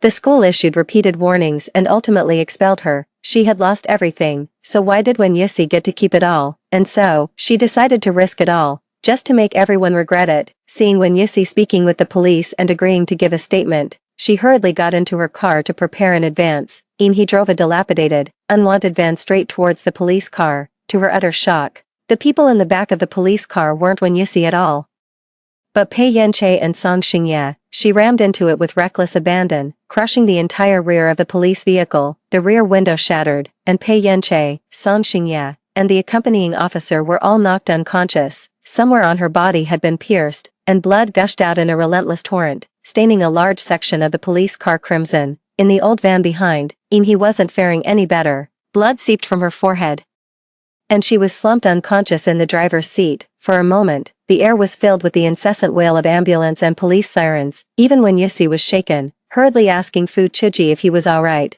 he pulled her into his arms and gave her a comforting pat. "It's okay now, we're all okay, and they will be too." After giving their statements at the police station, they waited outside the hospital's emergency room for the Pei and Song family parents to arrive. After all, they were friends. It was only right to keep vigil for a while. Several days passed before Song Xingye finally regained consciousness. He was considered to have minor injuries. He had fainted that day and was under police protection, so his injuries weren't severe, just a crushed leg. Pei Yanche and the officer in the back seat weren't so lucky. Windshield glass had pierced Pei Yanche's head, which was extremely dangerous, while not life-threatening. The long-term consequences were uncertain.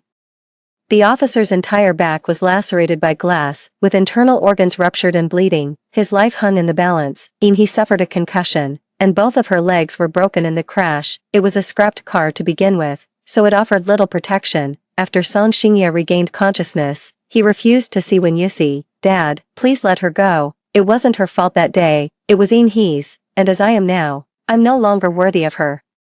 The ever-proud young Master Song was humbled and defeated like this for the very first time. He couldn't bear the thought of her seeing him with a limp, even though he was told it would heal. He simply couldn't believe it. What if it never gets better? Would he have to limp in front of her for the rest of his life? Once he's recovered, he'll go find her. Song Xingye resolved firmly in his heart. Mr. and Mrs. Song could only sigh repeatedly, helpless to do anything but let him have his way. At that moment, Song Xingye suddenly remembered Pei Yanchen and asked, "Mom, Dad, I don't see H.A. Which room is he in? How badly is he hurt?" Mr. and Mrs. Song were silent for a long time before they gave him the answer. Pei Yanche had woken up, but there was something wrong with his mind. Whenever he tried hard to think about something, a throbbing pain would start in his head. He lay in the hospital bed, silent for a long time, and refused Wen Yusi's visit. "Wen Yusi, who's that?" "I don't know her, and I don't want to see her," Pei Yanche said coldly. Hearing this from outside the ward, when Yusi quietly left, she felt a pang of guilt. After all, he had only bumped into Pei Yanche and Song Xingye by accident while trying to shove her, but she hadn't done anything wrong herself. So, when Yusi left some compensation behind and departed, sensing that she had left, Pei Yanche in the hospital room began to cry silent tears. He was just putting on an act. He hasn't lost his memory. But in his current state, it's practically the same as if he had. For a man who has always been sharp, to be unable to think clearly and reduced to a mindless fool, what an agonizing torment that must be. Even if he were beaten senseless and thrown in jail, it wouldn't make up for the harm he suffered. How could he, in this state, ever hope to compete with Fu Chuji, not to mention all the wrongs he had committed? Pei Yance's eyes were downcast, his entire being radiating an aura of anguish.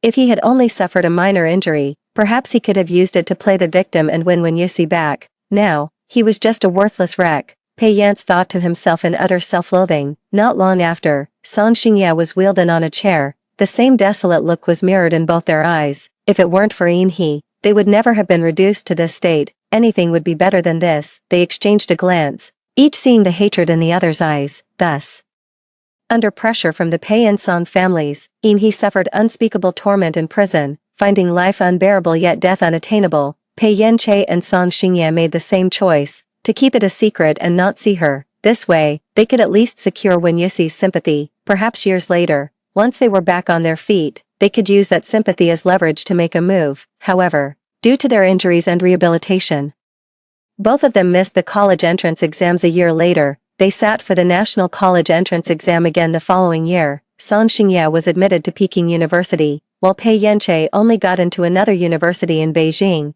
this was the best Pei Yenche could achieve. Even after giving it his all, the head injury might heal today, tomorrow, or perhaps never fully recover. On the first day of the new semester, Song Xingye arrived at school, having prepared another surprise, however. On that day, many students were heading towards the sports field, saying there was some commotion, as if a wedding was taking place. "Excuse me, could you help me find Wen Yusi?" Song Xingye stood at the foot of the dormitory building and asked a female student for help. The girl's previously shy expression instantly shifted into something indescribable. You're a freshman, right? You didn't know that senior Wen Yusi is getting married today." At the mention of Wen Yusi, the girl seemed to have an endless supply of gossip. Senior Wen is just as impressive as Senior Fu. She skipped several grades in a row, and now she's been exceptionally promoted to graduate school. She might even end up teaching here at our university.